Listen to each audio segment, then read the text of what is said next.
আপনার নাম কোথায়? আমি তো খাইতে আসি না, বিচারতে আসি, কোন সময় হয়ে যায়। প্রিয় ভাই চমৎকার উপস্থাপনা করেন প্রিয় ভাই শেখ ফরিদ মাওলানা শেখ ফরিদ সাহেব, আল্লাহ প্রিয় ভাইকে কবুল করুন। আরো জোরে কন আমিন।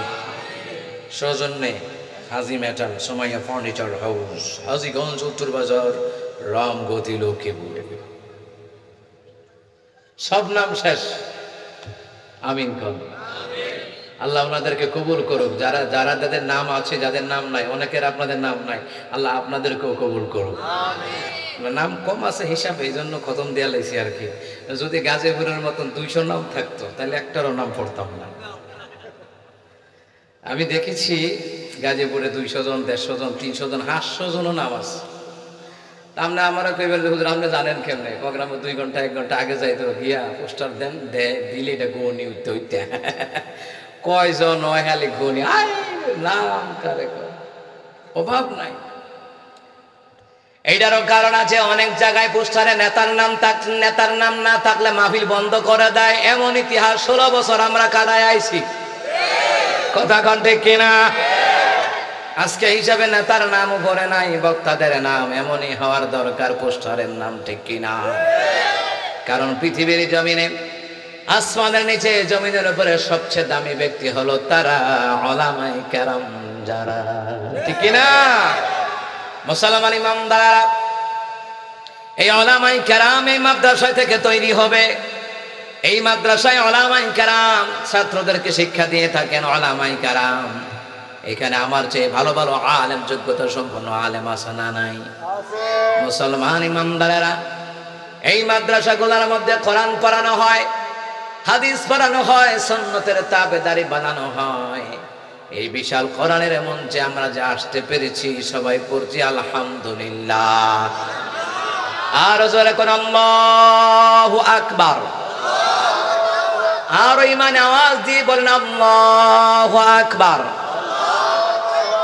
কবীরা ওয়ালহামদুলিল্লাহি হামদান কাসীরা ওয়াসাব্বিহুহু বুকরাতান ওয়াসীলা। প্রশংসা করলাম কার? আর জোরে বলেন কার? আল্লাহ কয় বান্দা আমার প্রশংসা করো। বান্দা কয় আল্লাহ কেমনে করবো বইলা দেন।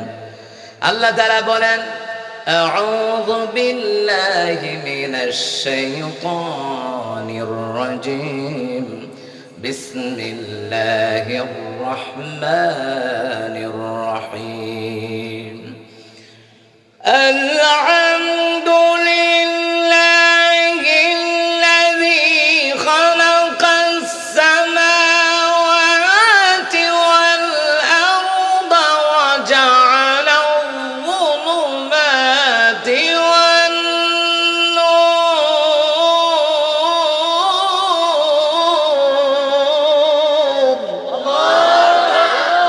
আল্লাহ তাআলা বলেন বান্দা আমার প্রশংসা করো। বান্দা কয় আল্লাহ কিভাবে করব? এইবার আল্লাহ তাআলা বললেন সমস্ত প্রশংসা আল্লাহ রাব্বুল আলামিনের জন্য, যিনি আমাদের জন্য আসমান বানিয়েছেন। আল্লাহ শিখাইয়া দিচ্ছেন কেমনে প্রশংসা করবেন।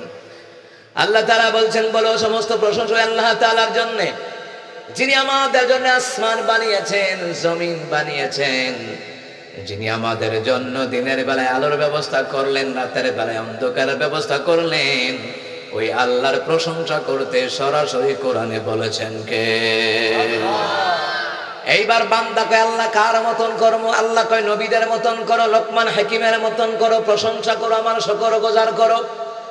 আল্লাহ রাব্বুল আলামিন কোরআনুল কারীমের মধ্যে আবার সুন্দর করে জানায়া দিলেন ওয়ালাকাদ আতাইনা লুকমানাল হিকমাতা আন ইশকুর লিল্লাহ।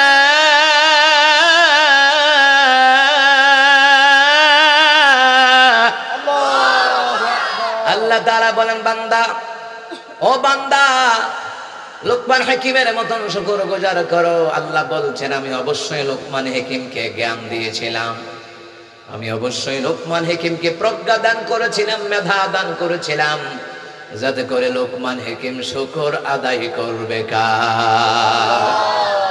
এখানে আমরা যারা আছি আমরা যদি আল্লাহ শুকর আদায় করে আল্লাহ নিয়ামত বাড়ায়া দিবেন। নিয়ামত বাড়ায়া দিবেন কে? আর জোরে বলেন কে? ও মুসলমান ইমানদারেরা, আল্লাহ তাআলা নিয়ামত দিলেন। আল্লাহ তাআলা আমাদেরকে এত সুন্দর করে মানুষ বানায়া, এত সুন্দর করে দুনিয়ার জমিনে একা একা ছেড়ে দেন নাই। মানুষ বানাবার আগে আসমান বানিয়েছেন কে? জমিন বানিয়েছেন কে? আল্লাহ তাআলা আসমান বানিয়েছেন, জমিন বানিয়েছেন। আল্লাহ তাআলা দিনের পরে রাত দিয়েছেন, রাতের পরে দিন দিয়েছেন। এটা বুদ্ধিমানরা বুঝবে, জ্ঞানীরা বুঝবে, আবু জাহেল মার্কা লোকেরা বুঝবে না, ঠিক কিনা? জ্ঞানীরা বুঝবে। জ্ঞানী যারা, জ্ঞানী হলো কারা? উলামায়ে কেরাম যারা, আল্লাহওয়ালা যারা, নবীওয়ালা যারা, আল্লাহর হুকুম মানে যারা, রাসূলুল্লাহর তাবেদারি করে যারা, জ্ঞানী হলো তারা। আল্লাহ তাআলা বললেন মুসলমান ইমানদারেরা, ইন্না ফি খালকিস সামাওয়াতি ওয়াল আরদি ওয়া ইখতিলাফিল লাইলি ওয়ান নাহার ওয়া ইখতিলাফিল লাইলি ওয়ান নাহারি লায়াতিল লিউলিল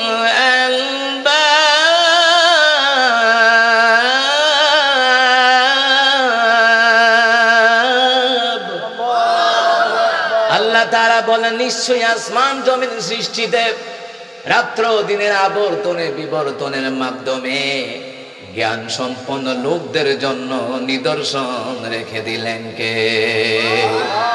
আল্লাহ কয়, নিদর্শন আমি রেখে দিলাম জ্ঞানীদের জন্য। তারা চিন্তা করবে, আসমান এমনি এমনি হয় নাই, জমিন এমনি এমনি হয় নাই, চন্দ্র সূর্য গ্রহ নক্ষত্র এমনি এমনি হয় নাই, রাতের পরে দিন, দিনের পরে রাত এমনি এমনি হয় নাই। এটার পিছনে একজন কারিগর আছে। জোরে বলুন তো, কারিগরের নাম কি? আর জোরে বলেন, নাম কি? ও মুসলমান ইমানদারেরা, আল্লাহ আসমান বানাইলো, আল্লাহর দেওয়া জমিন ব্যবহার করে, আল্লাহর দেওয়া আসমান ব্যবহার করে।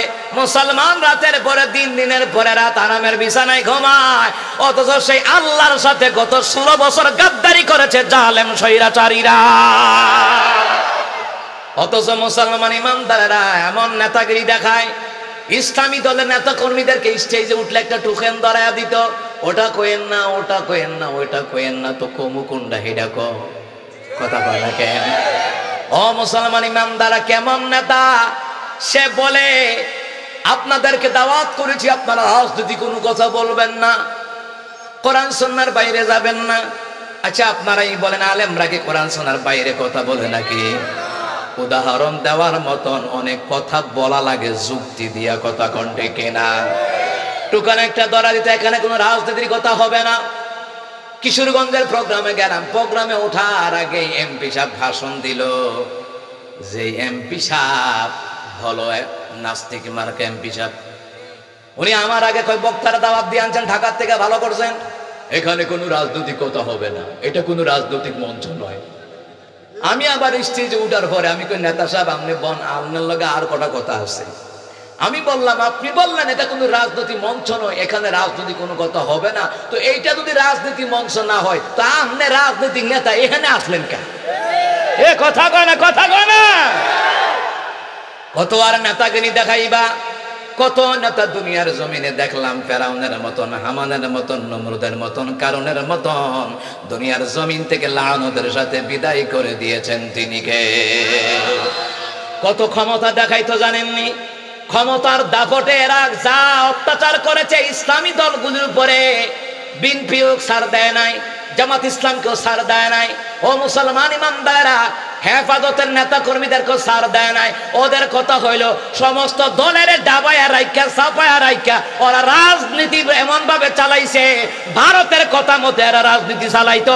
ভারতের কথার কারণে আল্লামা সাঈদের মৃত্যু হয়েছে, মামুনুল হক সাহেবের জেলখানা হয়েছে, আমির হামজা সাহেবের জেলখানা হয়েছে। মুসলমান ইমানদারেরা, জুনায়েদ আল হাবিবি, খালেদ সাহেবুল আইয়ুবী হুজুর, ও মুসলমান এই দেশের জমিনে জেলখানায় নয়, আয়না ঘরে পর্যন্ত থাকা লাগছে।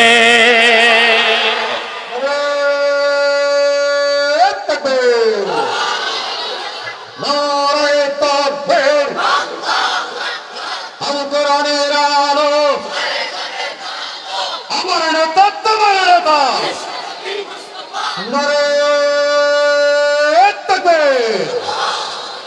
ও মুসলমান ইমানদারেরা, রাজনীতির নামে তারা যা করেছে সেই হিসাবে বিএনপি জামাত তোরা যাওয়ার পরে কোনো কিছুই করে নাই।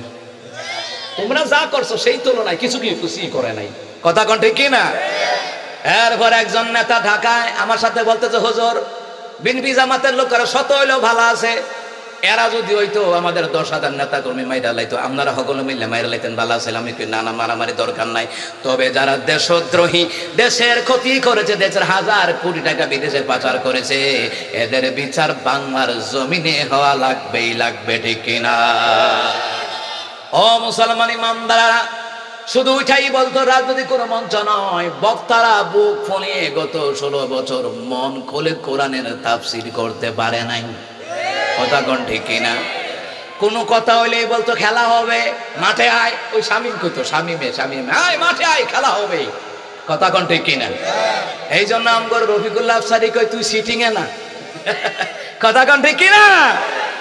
এমন সিটিং এর সিটিং। মুসলমান ইমানদারেরা, খেলা হবে, সবাই কথাগুলি বলতো। এখন দেখো 5 আগস্টের পরে আর কেউ কয় না খেলা হবে। কোথায় আওয়ামী লীগ, কোথায় কাদের কাকা, কোথায় গেল ওই জালিমের গরম গরম কথা? কোথায় আওয়ামী লীগ, কোথায় কাদের কাকা, কোথায় গেল ওই জালিমের গরম গরম কথা? খেলা হবে, খেলা হবে, খেলা হবে বলে কাকা গেল পালাইয়া। স্বৈরাচার পালাইছে দেশটা সারিয়া, ম্যাডামে পালাইছে দেশটা সারিয়া, ঠিক কিনা? মুসলমান ইমানদার, আপনি নেতা হন বাধা নাই, এমপি হন বাধা নাই, মেম্বার হন বাধা নাই। ও লক্ষ্মীপুরের মানুষ, আপনার এমপি হন, মন্ত্রী হন, চেয়ারম্যান হন, সর্দার হন, মাতাব্বর হন, বাধা নাই। আপনি নেতা হওয়া লাগবে ওমরের মতন, নেতা হওয়া লাগবে আমার রাসূলুল্লাহর আদর্শের মতন। আবু জাহেলের মতন নেতা হইলে পতন আছে, ফেরাউনের মতন নেতা হইলে পতন আছে, নমরুদের মতন নেতা হইলে পতন আছে না না? ওয়ালিল্লাহি মুলকুস সামাওয়াতি ওয়াল আরদি ওয়াল্লাহু আলা কুল্লি শাইইন কাদির।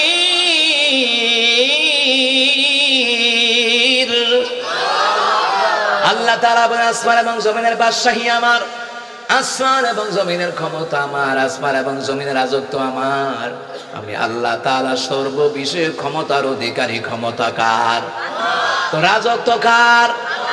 আল্লাহ পাকের দেওয়া রাজত্বের মধ্যে আল্লাহ পাকের দেওয়ার রাজনীতির কথা বলা লাগবে। রাজনীতি করা ফরজ, ওইটা হবে কোরআন সুন্নাহ অনুযায়ী রাজনীতি করা ফরজ।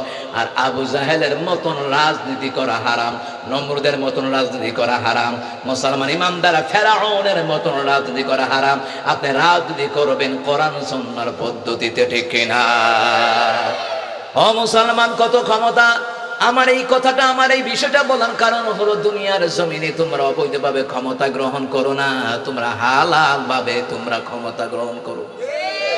তোমরা কোরআন দিয়ে পরিবার চালাও, রাষ্ট্র চালাও, সমাজ চালাও, বাধা নাই। ও মুসলমান ইমানদারেরা, ক্ষমতা দেখাইয়া মানুষ মারলো, আলেম মারলো, বাংলার জনগণ জানে। এই ইতিহাসগুলি জেনে রাখার দরকার, জেনে রাখার দরকার। আলেমদেরকে আয়না করে নেওয়া হলো, অনেক আলেমদেরকে মারাও হলো। শাপলা চত্বরে কত আলেমদেরকে মারার পরে মুসলমান ইমানদারেরা, এই যে মোস্তফা সারোয়ার ফারুকী বলছে শাপলা চত্বর নাকি জঞ্জাল মুক্ত হয়েছে। এই কিতা কইবেন? আল্লাহু আকবার কইবেন, নাউজুবিল্লাহ কইবেন। 28 অক্টোবরে অনেক লগি বইটা দিয়ে কোরআনের কর্মীদেরকে মারা হলো। ও মুসলমান ইমানদাররা, পিলখানার হত্যাকাণ্ড ঘটানো হলো। ছাত্র আন্দোলনে অসংখ্য ছাত্রকে হত্যা করা হলো। এরা নাকি শুট করে ঢুকে যাবো গা, ঢুকে দেখো না, শাপলা চত্বরের বদলা নেওয়া হবে, 28 অক্টোবরের বদলা নেওয়া হবে, হেফাজতে ইসলামের লোকদেরকে মেরেছো বদলা নেওয়া হবে, পিলখানার হত্যাকাণ্ডের বদলা নেওয়া হবে, বৈষম্য আন্দোলনের ছাত্রদেরকে মেরেছো, এইটার হিসাবটা বাংলার জনগণ করাই গন্ডাই নিবে। এই জন্য মুসলমান ইমানদাররা, ফেরাউনের মতন নয়, আপনি দেশ চালান, কোরআন সুন্নাহ দিয়ে দেশ চালান। পৃথিবীতে কেউ স্থায়ী হয় না, হোক না সে ফেরাউন কিবা নমরুদ, কেউ ভবে চিরকাল রয় না, কেউ ভবে চিরকাল রয় না। চলে যায় সব ছেড়ে যেতে হয়, মৃত্যু মানে না কোনো পরিচয়। চলে যায় সব ছেড়ে যেতে হয়, মৃত্যু মানে না কোনো পরিচয়। সব রাজা মহারাজা আর মহাবীর, সব রাজা মহারাজা আর মহাবীর, কত কনান গেলে কাউকে সে অবকাশ দেয় না। এটি পারে না, ফাইটটা যায়, এটি মুস্ত আসছে। কথা কন না কেন? এই গজলগুলা শিক্ষা রাখবেন, কাজে লাগবে। আমার ভাই যে চমৎকার চমৎকার গজলগুলি বলেন, ওটা শিক্ষা রাখবেন। কিন্তু আমার দেশে গান গায়, ফাইটটা যায়, ফাইটটা যায়, মুগুর দাবিছেন ফাইটটা যেত। আমার প্রিয় বাবারা ভাইয়েরা, ক্ষমতা চিরদিন থাকে না। কেন থাকে না আপনারা বলেন? হায়াতুস সাহাবার কিতাবের মধ্যে বলা হয়, নবী আলাইহিস সালাম দোয়া করেন, আল্লাহ তাআলা আমার উম্মতের উপরে চিরকাল জালিম শাসক চাপাইয়া দিয়েন না। রহমতের নবী দোয়া করে গেছেন। ও মুসলমান, নবীর দোয়া আল্লাহ তাআলা কবুল করলেন। রহমতের নবী দোয়া করলেন, আল্লাহ তাআলা জালিম শাসক আমার উম্মতের উপরে চাপাইয়া দিয়েন না রব্বুল আলামিন। আল্লাহ বললেন, হ্যাঁ আমি দোয়া কবুল করলাম, কোন জালিম শাসক আপনার উম্মতের উপরে চিরকাল আমি আল্লাহ চাপাইয়া দেব না। আল্লাহর কথা সত্য না মিথ্যা? আল্লাহর ওয়াদা কি খেলাফ হতে পারে নাকি? ইন্নাকা লা তুখলিফুল মিআদ।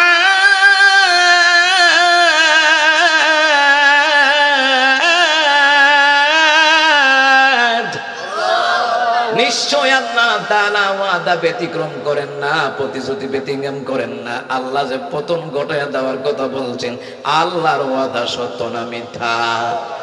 আল্লাহর ওয়াদা সত্য। সত্য হওয়ার কারণ হইতো ওরা টার্গেট দিছে 41, আল্লাহ কয় 24।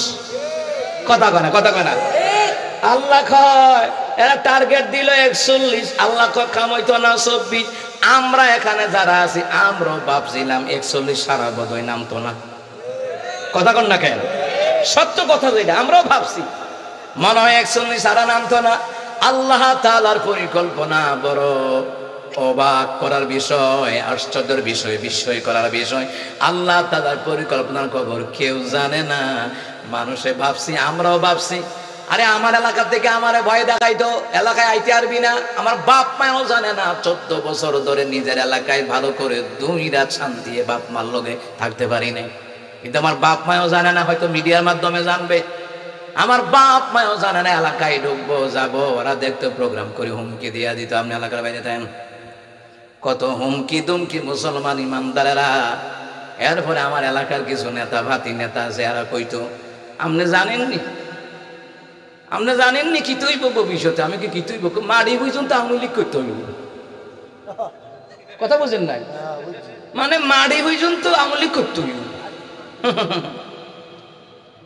আওয়ামী লীগ সারা কিচ্ছু থাকতো না। তো আমি কি তোমরা আওয়ামী লীগের তারা নেতা মারা গেলে তো কবরে হুতাও খা, কবরে তো বিএনপি আছে, জামাতের লোক আছে, এরপরে জাতীয় পার্টির লোক আছে, ওখানে তো ওরা কজ্জাকজ্জি করবো। দুনিয়ার জমিনে দেখবেন, আপনি মসজিদে ইন্টারভিউ দিতে যান, আপনি জামাত না বিএনপি না আওয়ামী লীগ না কোনটা দিগাইবা, দল জিগায়, কিন্তু জানাজার মাঠে এক হতে যায়। কবরে দাফন করার পরে সমস্ত দলের তারা একই খবরে হতে, কিন্তু দুনিয়াতে দল বিদল কোদাকুদি। কথা কয় না? কথা কয় না?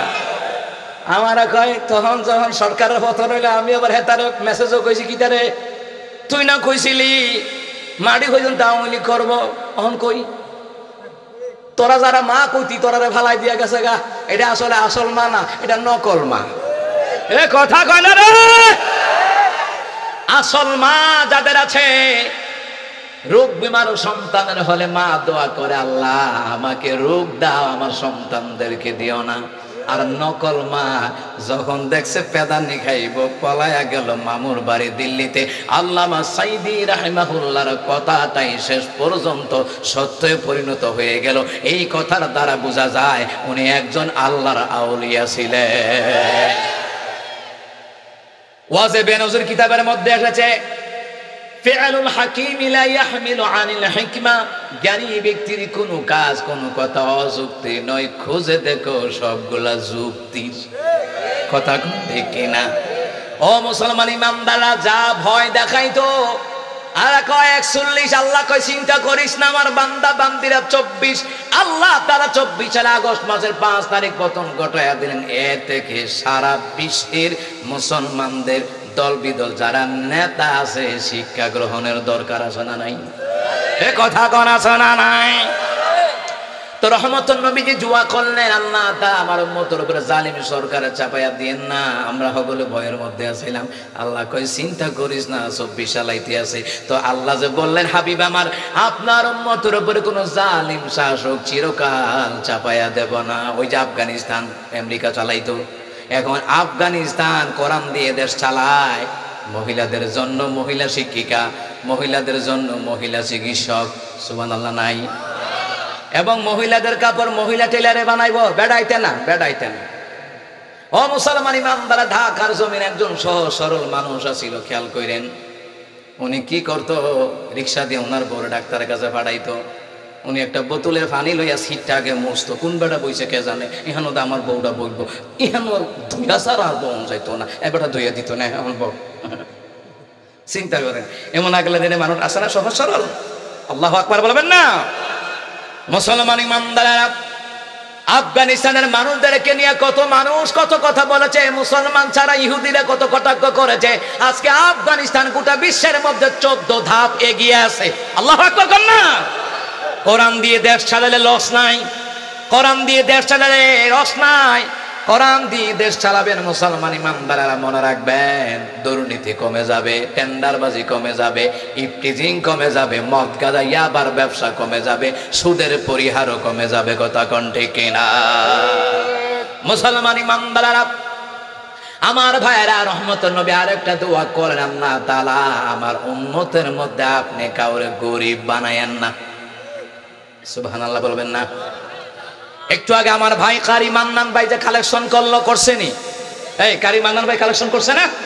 এই কালেকশনে আপনারা তো টাকা দিয়েছেন, অনেকে দেন নাই, টাকা দিয়েছেন। আল্লাহ কয়, হাবিবুল্লাহ আপনার উম্মতের মধ্যে কি আমি আল্লাহ চিরকাল গরিব বানায় রাখবো না?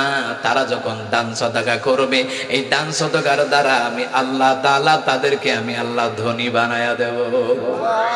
আর আওয়াজ করে কোন সুবহানাল্লাহ। কেমনে ধনী বানাবেন? মুসা কালিমুল্লাহ রাস্তা দিয়ে যায়। মুসা কালিমুল্লাহ নাম শুনছেন নি?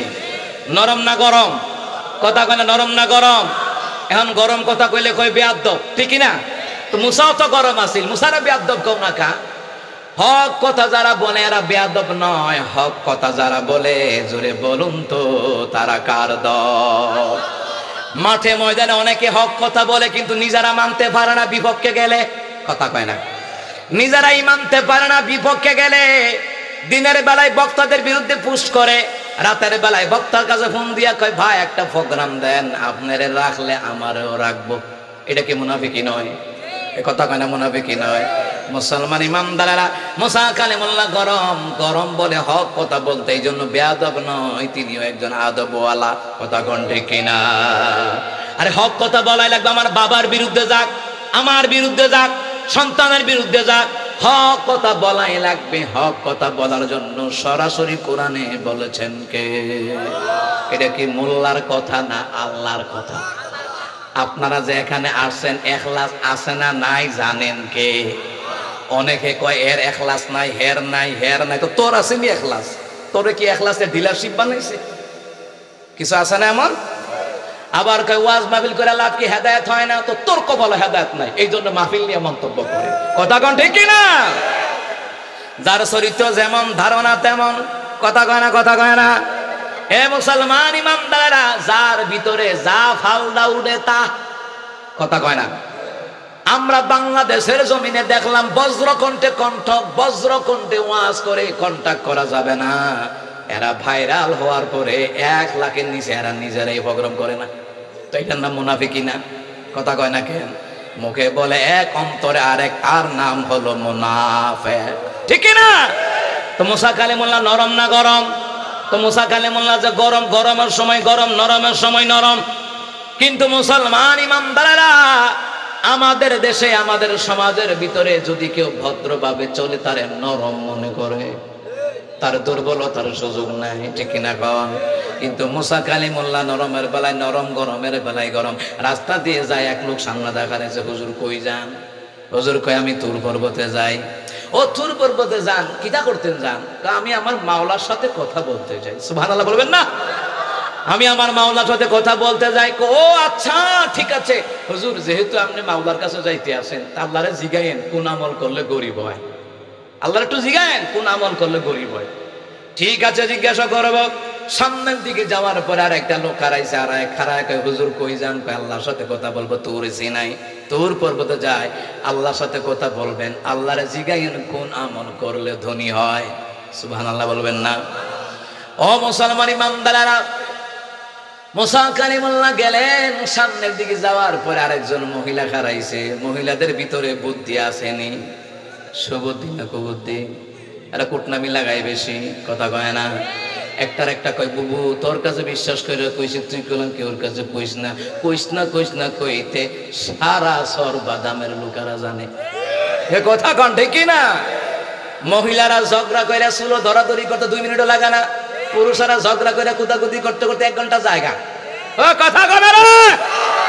ওই মহিলা জিগায় হুজুর কোথায় যান? বলে বুড়িমা আমি তুর পর্বতে যাই, আমার মাওলার সাথে কথা বলবো। যান, ভালো কথা, আল্লাহরে জিগায়েন, আল্লাহরে জিগায়েন কোন কাজ করলে নিয়ামত আল্লাহ বাড়ায়া দেয়। মুসা কই ঠিক আছে জিগামো। মুসা কালিমুল্লাহ গেলেন তুর পর্বতে, আল্লাহর সাথে বিস্তারিত কথাবার্তা বলে এই 3 জন ব্যক্তির ব্যাপারে প্রশ্ন করলেন। প্রশ্ন করিয়া মুসা কালিমুল্লাহ আসতেছে, আসার পথে কার লগে সাক্ষাৎ হইব? আগে মহিলার সাথে। মাশাআল্লাহ, মনোযোগী শ্রোতা, আল্লাহ আপনাদের হায়াত দাও, কোন আমিন। এই মনোযোগী শ্রোতা হইলে ওয়াজ কইরা ও মজা, কথা কোন ঠিক না? মহিলা জিগায়, হুজুর জিগাইছিলেন কাহা? জিগাইছি কয় যাহা আছে তাহা নিয়ে যদি আলহামদুলিল্লাহ বলো, আল্লাহ তাআলা তোমার নিয়ামত আমার আল্লাহ তাআলা বাড়ায়া দেবে। বুড়ি মানুষ বুঝানোই তো, বয়স যখন বাড়ি পড়ে যায় মাঝে মধ্যে মেজাজ খিটখিট হয়ে যায়, কথা কয় না। বুড়ি মানুষ আল্লাহ জিজ্ঞাসা কাহা? জিজ্ঞাসি মুসা কালিমুল্লাহ সুন্দর করে বলেন, বুড়িমা যাহা আছে তাহা নিয়ে পড়েন আলহামদুলিল্লাহ। যাহা আছে তাহা নিয়ে যদি আপনি আমার ওনার শুকর গুজার করেন, আমার আল্লাহ বলছেন নিয়ামত আমার আল্লাহ বাড়া দেব। বুড়ি ঠেলা দিয়া কয় আল্লাহ আমারে কিতা দিছে? তুমি যে হুনাইলা আমারে। বুড়া মানুষ অনেকে কয় না যে বাবু তুমি যে আমারে হুনাইলা, আল্লাহ যাহা আছে তাহা নিয়ে আমার আল্লাহ কিতা দিছে। আসা না এমন মানুষ? বুড়া মানুষের কথা আমার কাছে বড় ভালো লাগে। আমার নানা ছিল এইরকম। নানি আমার জিগায়, একসাথে জুমার নামাজে গেছি, ছাত্র মানুষ। আরেবারে ইসলামিয়া কামিল মাদ্রাসার নাম শুনছেন আপনি, গোলাম সারোয়ার সাইদি, যিনি করোনার আক্রান্ত হয়ে যিনি দুনিয়া থেকে বিদায় হয়ে গেছেন, আমার উস্তাদ ছিলেন, আমাকে অনেক মহব্বত করতেন। তো আমার নানি কইতেছে বুইরা জুতা কার আনছ? ও আরেক জুতা লইছে আমার নানা মসজিদ থেকে, সোহে কম দেখে তো ফাও লাগছে লইছে। আমার নানা কইতে আইছে যেটি ভালো লাগছে এটি লই আইছে, এটি আমার। তা আমার না হইলে আমার ভালো লাগবো কা? এমন স্বজন মানে আছে না? আমার বড় ভাল লাগে বুড়া মানুষ। এই বুড়া মানুষ যারা আছে এখানে, হাদিস শরীফের মধ্যে রয়েছে, রাসূল বলছেন এই বৃদ্ধ লোকগুলি মাওলার দরবারে হাত তুললে মাওলা ফিরাইয়া দেয় না। আল্লাহু আকবার বলেন। ও মুসলমান ইমানদার, বুড়ি কয় আল্লাহ আমারে কি দিছে? এমনি মুসা কালিমুল্লাহ বললেন আমি তাকায় দেখলাম পাশে একটা করে ঘর, প্রবল বাতাস এসে ঘরটারে লয়ে গেছে। এই ঘরটা হইল বুড়া বেডির। মুসা কালিমুল্লাহ কই দেখো আল্লাহ যেটা দিছে সেটা লয়ে গেছে। আল্লাহ যেটা দিছে সেটা লয়ে, তুমি কইছ আল্লাহ কিটা দিছে? আল্লাহ তাআলা তোমাকে নদীর পারে ঘর বানায়া থাকার মতন তৌফিক দিয়েছে। এই জন্য বুড়ি তুমি অকৃতজ্ঞ হয়ে গেলা। তুমি বল আল্লাহ কিটা দিছে? যেটা দিছে সেইটাই লয়ে গেছে গা। আল্লাহ অকৃতজ্ঞ বান্দা বান্দিকে কখনো পছন্দ করে। মুসা কালিমুল্লাহ চলে আসলেন। মুসা কালিমুল্লাহ চলে আসার পরে আবার দ্বিতীয় ব্যক্তির লগে সাক্ষাৎ। হুজুর আল্লাহরে জিজ্ঞাসেন কোন আমল করলে ধনী হয়? এইবার লোকটা তার বললেন, মুসা কালিমুল্লাহ বললেন শুনে নাও, যারা দান সদকা করে, গরিব হইলেও দান করে, ধনী হইলেও দান করে, আল্লাহ তাআলা তাদেরকে আজ ও কাল হোক ধনী বানাইয়া দেওয়ার দায়িত্ব কার। অনেক মানুষ আছে বাপ মা কষ্ট করে জীবন যাপন করছে, আল্লাহ তার সন্তানকে প্রবাসী বানাইয়া বড় লোক বানাই দিচ্ছে, চাকরি দিয়ে বড় লোক বানা দিছে, ব্যবসা দিয়ে বড় লোক বানা দিছে। এমন আছে না? অনেক বাপ মা খাইতে পায় নাই, সন্তান দিয়ে আল্লাহ বড় লোক বানাইছে, আসেনি এমন? আল্লাযীনা ইউনফিকুনা ফিস-সাররা'i ওয়াদ-ضَرَّا'i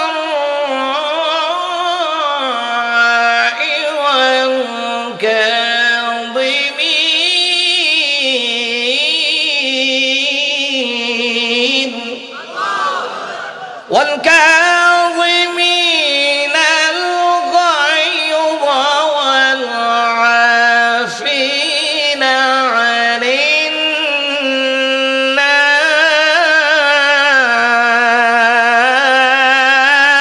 الناس والله يحب المحسنين।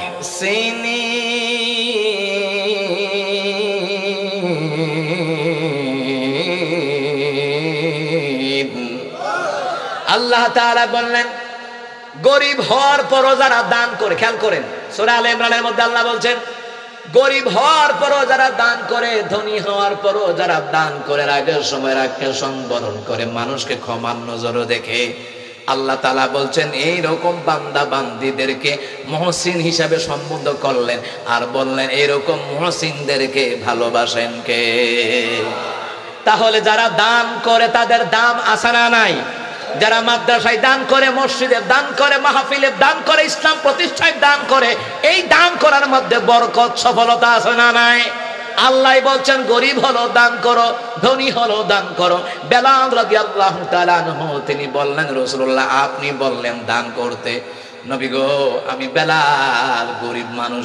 নবী কয় বেলাল গরিব এরপরও দান করো, কারণ দান করলে আল্লাহ মুহসিনদের কাতারে তোমার নামটা আল্লাহ লিখে দিবে। এই জন্য মুসলমান ইমানদার আল্লাহ বললেন দান করলে কি হয়? সূরা বাকারা ইবনে কাসির নেওয়াতে এসেছে দান সদকা করলে আল্লাহ তাআলা তার জীবনের সব গুনাহগুলি আল্লাহ মাফ করে দেয়। সুবহানাল্লাহ, গুনাহ মাফ হয় দান করলে, গুনাহ মাফ হয়। কিছু ইসলাম বিদ্বেষী আছে এরা কয় মাহফিলে টাকা দিলে কি লাভ, মাদ্রাসায় টাকা দিলে কি লাভ হইবে, মসজিদে দিলে কি লাভ হইবে? আল্লাহকে লাভ হইবে, গুনাহ মাফ হবে, হায়াতে বরকত হবে, রিজিকে বরকত হবে, কবরবাসীর নাজাত হবে, দুনিয়াতে বালা মুসিবত আল্লাহ দূর করে দিবে। এই সিটিং এ কই কিতা লাভ হইব? তুই কোরআন হাদিস পড়বা লাভ হইবে, কিতা লাভ হইব? মানে লাভের শেষ নাই। মুসলমান ইমানদাররা মুসা কালিমুল্লাহ বললেন ও আল্লাহর বান্দা, ইয়া আব্দাল্লাহ, ও আল্লাহর বান্দা শোনো শোনো, ধনী হওয়ার পর দান করবা, গরিব হওয়ার পর দান করবা, এই দান সদকা করবা, আল্লাহর শুকর গুজার করবা, যা সম্পদ আল্লাহ দিয়েছেন তার পাশাপাশি দান সদকা করবা। ও আল্লাহর বান্দা শুনে নাও, দান সদকা করলে আমার আল্লাহ তাআলা তোমাকে ধনী বানায়া দেবে। মুসা কালিমুল্লাহ তার সাথে কথা বলে চলে আসলেন। এবার প্রথম ব্যক্তির লগে সাক্ষাৎ। প্রথম ব্যক্তির সাথে আসার পরে বলল হুজুর কোন কাজ করলে গরিব হয়? এইবার ভালো করে কান লাগান, লক্ষ্মীপুরের মানুষ শুনেন, আলোচনাগুলি করে যায়, আমার কালেকশন করা উদ্দেশ্য না, কিন্তু ফজিলতরা বলে দিয়ে যায়। ও মুসলমান ইমানদাররা, মুসা কালিমুল্লাহ বললেন শুনে নাও, আল্লাহ তাআলা কোন কাজ করলে গরিব বানাই জানোনি? আল্লাহ তোমাকে ধন সম্পদ দিয়েছে। আল্লাহ তাআলা তুমি যদি সামর্থ্যবান হওয়ার পর দান সদকা না করো, আল্লাহর শুকর গুজার না করো, আল্লাহ তাআলা অচিরেই তোমাকে গরিব বানায়া দেবে। একটা রোগ হইল তো শেষ। কথা কোন ঠিক কিনা? এই দেশের জমিনে একজন গানাদারের নাম ছিল, একেবারে নাম করা গানাদার, যার নাম ছিল অ্যান্ড্রু কিশোর। শুনছেন না নাম? ওর যখন ক্যান্সার হইল, গাড়ি বাড়ি বিক্রি করে শেষ, সরকারের কাছে বলল সরকার আমারে ভিক্ষা দেন। কিতা দিতাম? 18 লাখ টাকা দিছে। একটা কেমোথেরাপি দাম 15 লাখ টাকা শেষ, আর আছে 3 লাখ। কেটে দেখি তৈব তো কি তৈব। মুসলমান ইমানদাররা, আল্লাহ তাআলা সম্পদ দেয়, এই সম্পদ যদি দান সদকার খাতে কাজে না লাগাও, তাহলে শুনে নাও অচিরে আল্লাহ যেই কোনো সময় একটা বিপদ দিয়ে গরিব বানা দিতে পারে। আর দান সদকা করলে 1 নম্বর সম্পদ পবিত্র হয়, 2 নম্বর আল্লাহ সম্পদ বাড়ায়া দেয়। সুবহানাল্লাহ। ও লক্ষ্মীপুরের মানুষ, এই জায়গার যে মাদ্রাসা এতিমখানা, আপনারা আমাকে একটা লোকের প্রমাণ দেখান যে দান সদকা কইরা ভিক্ষুক হয়ে গেছে গা। আছে এমন? বলেন আছে এমন? নাই, বরং তো দান সদকা করে আল্লাহ তার বরকত বাড়ায়া দিয়েছে, হায়াত বাড়ায়া দিয়েছে। ও মুসলমান ইমানদাররা ভালো করে কান লাগান। মুসা কালিমুল্লাহ বললেন, যদি শুকরগুজার না করো, দান সদকা না করো, আল্লাহ তাআলা তোমাকে চির গরিব বানায় দেবে। এবার বান্দা চোখের পানি ছাইরা দিয়া কান্না শুরু করে দিছে। মুসা কালিমুল্লাহ বলেন, ইয়া আব্দুল্লাহ, ও আল্লাহর বান্দা, লিমাদা, কেন কান্দো কেন? ওই লোকটা ডেকে বলে, হুজুর কান্দি এই জন্য যে আল্লাহ পাক আমাকে সম্পদ দিয়েছে, আমি কেন দান করব না? যে আল্লাহ তাআলা আমাকে চক্ষু দিয়েছে, হাত দিয়েছে, পা দিয়েছে, কর্ণ দিয়েছে, নাসিকা দিয়েছে, আমি আল্লাহ তাআলার কেন শুকরগুজার করব না? আমি জীবনও শুকরগুজার বন্ধ করতে পারবো না। ওগো মুসা কালিমুল্লাহ, জীবনে দান সদকা বন্ধ করব না। মুসা কালিমুল্লাহ কই, তাহলে জীবনে তুমি গরিব হবা না। সুবহানাল্লাহ বলবেন না? এই জন্য মুসলমান ইমানদার দান সদকা করবেন, মসজিদে দিবেন, মাদ্রাসায় দিবেন, ইয়াতিমখানা দিবেন, লিল্লা বোর্ডিং এ দিবেন। ও মুসলমান ইমানদাররা, দান সদকা করলে কমে না, বাড়ায় দেয়। জোরে বলুন তো কে? এই জন্য মুসলমান ইমানদাররা ভালো করে কান লাগান। এই দান সদকা করছেন, এটা কিন্তু অন্য খাতে যায় না, এটা মাদ্রাসা ইয়াতিমখানারা মাদ্রাসায় পড়াশোনা করছে, ছাত্ররা খাচ্ছে। আজকে যেই ছাত্রগুলি হাফেজ হয়েছে, আলেম হয়েছে, মুসলমান, ভালো করে কান লাগান। কার কালাম পড়েছে? জোরে বলেন। আল্লাহর কালাম পড়েছে, রাসূলুল্লাহর হাদিস পড়েছে। এই যে আলেম হয়েছে, এই আলেম হওয়ার কারণে আল্লাহ সুবহানাহু ওয়া তাআলা তার পিতামাতার মাথায়, হাফেজের পিতামাতার মাথায় নূরের টুপি পরায়া দিবেন কে? ও মুসলমান ইমানদাররা, নবী আলাইহিস সালাম যে বললেন, আল্লাহ আমার দোয়া কবুল করেন, আমার উম্মতদেরকে গরিব বানায়েন না। আল্লাহকে গরিব বানাবো না, আমি অচিরেই ধনী বানায়া দেব যদি তারা দান সদকা করে, নিয়ামতের শুকর আদায় করে। 3 নাম্বার দোয়া করেছেন আল্লাহর কাছে, আল্লাহ তাআলা আমার উম্মতরা যেন আপোষে ঝগড়া না করে।